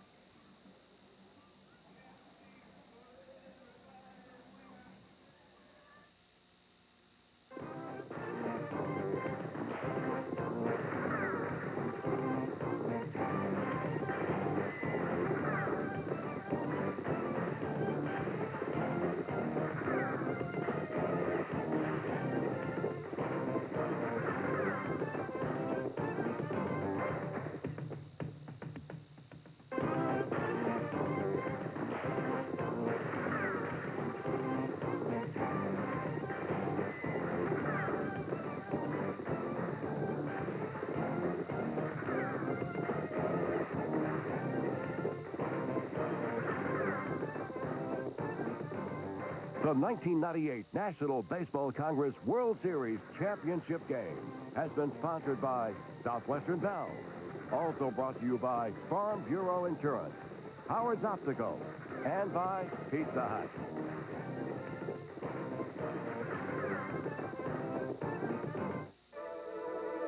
Covering Kansas at 10. This is Cape News. Killing each other, let alone, killing each other. Some Wichita residents are shocked after a body is found in their neighborhood. Good evening, everyone. I'm Larry Hedderberg. Susan and John have the night off. There is a mystery tonight. A woman's body is found, and police are calling that death suspicious. Cake's Fred Blankenship now joins us from south of west Wichita. Fred, what can you tell us? Well, Larry, it appears to be a terrible tragedy. Police say the woman who lived in this home at 1100 South Dodge is dead tonight. They don't know why she was dead tonight. They just have a lot of questions. Now, police say when the woman who lived in this home did not pick up her kids from their grandmother's house, her family became worried. They called the police, and when they arrived about 7 o'clock, they went into the house and found the woman dead in a back room. Police are now treating this as a suspicious death. They're looking for a man they believe to be the woman's husband for questioning. Neighbors say this is hitting much too close to home. It's getting crazier and crazier, isn't it? Kind of scary. I mean, it's death all the way around. I mean, no matter where you go, it's unbelievable. And Larry, tonight, the police are saying that the man they are looking for questioning is not a suspect yet. Whenever there's a suspicious death, when they don't know the cause, they have to question everyone who could be close to the family. So right now, they're checking all angles, and the women, they believe 2 children are with the grandmother tonight. So that's all we know right now. That death is always a surprise in any neighborhood. All right, thank you, John. Well, an accused killer in Wichita will spend the weekend wondering about his fate. The jury in the Gavin Scott capital murder case went home until Monday. Scott is on trial for killing Goddard couple Doug and Beth Britton 2 years ago. This morning, attorneys in the case made final pleas for justice. But after a little less than 5 hours of talking it over, the jury called it quits for the weekend. Well, a man already in jail for murder is now charged with another killing. Chester Higginbotham is brought to a Harvey County courtroom to face murder charges. Police believe he killed Rhonda Crable in 1994. Higginbotham was also charged with burglary and kidnapping. New information tonight about the investigation of a Wichita abortion doctor. The Kansas Board of Healing Arts subpoenaed Dr. Tiller's patient records. The board wants to look at Tiller's record of late-term birth abortion. It wants to make sure he's not doing so-called partial birth abortions. But Tiller didn't want all of his patients open for investigation. There was to be a hearing today. It got canceled. Tiller is now cooperating with the investigation as long as his patients' privacy will be protected. Well, it is dirty, it's disgusting, and that's exactly what some Wichita teens think about the Arkansas River. They want it cleaned for all of us, and they're taking their message to City Hall. In a Cake on Your Side report tonight, consumer investigator Deb Ferris shows us why Wichita is listening. Some Wichita kids want us on their side tonight. This is a sample of the Arkansas River. You can see it's not clear, but what's even worse, the river's trashed. So the kids think they're upstream without a paddle. The Arkansas River, it's the pulse of the city. Birds and animals come to feed. But if you look closely, There's a lot of trash in here. trash, pop cans, beer bottles, and just plain old junk. This doesn't look like anybody's neighborhood. This looks like the garbage heap. See, there's this part. There. Yeah. Just ask these teens. They came down for a picnic. We had got the blanket down and all, and it was just smelled terrible. I really don't like that smell. They went closer to see what smelled and found the river a disaster. It's disgusting, and I mean, you know, we don't really want to see that. We come down here, we try to enjoy it, and we celebrate with it every year, and it doesn't need to look like that. This is a sample of the water we took. We look at it and it's pitiful. I mean, Instead of ignoring the problem, like most of us might, the kids went to the top. City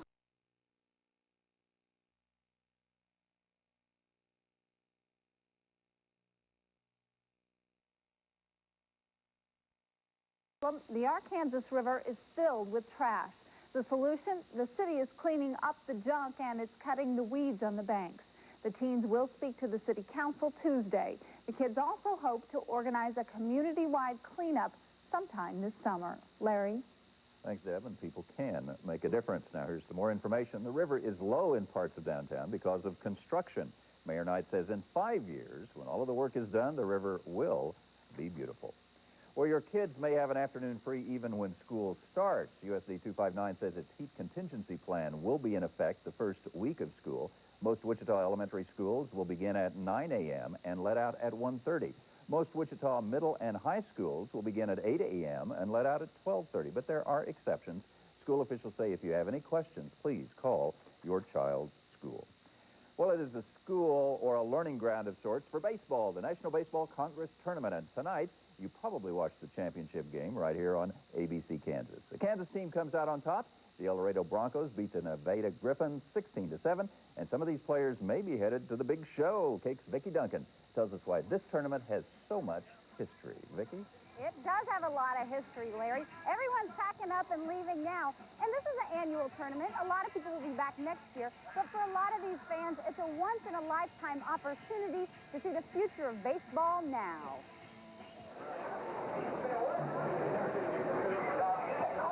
It's a full house. People of all ages packing it in for one reason, to see some good baseball. I love baseball. That's why 96-year-old Brent Gould never misses an NBC World Series. Attaboy, attaboy. Brent tried his hand at baseball for a while. That was back in 1918. I was a catcher when I was in school, and I got hit and cold-cocked. And so after that, I wasn't worth a hoot. Every time the guy, here he comes the pitch, I'd shut my eyes. I couldn't help it. Well, I tried to play baseball, but I wasn't any good. Bill Gwinnett is also happy, just sitting on the sidelines. I score all the games. I live for the NBC. Both men live for these games because they know the history. These players will go where alums like Satchel Paige, Mark McGuire, Don Sutton, and Barry Bonds have gone. The big leagues. Oh, every year we have 15 or 20. There's no doubt these young players, they've got a lot of talent out there. And Bill and Brent won't miss any of the action. Gotta be careful, Wayne. Can't allow that. And neither of those gentlemen has missed much of the action. Actually, they've probably seen almost all of the 600 former NBC alums who are now or have been in the major leagues. That's right. More than 600 people who played here have been in the majors. So pretty good odds, Larry. I guess for those of us who didn't get to watch all the games this year, we'll get to watch a lot of the games next year, right here in the bleachers. You bet. History teaches and we learn. Thank you, Vicki. Well, President Clinton is about to make history, but not in a way he wants. Coming up.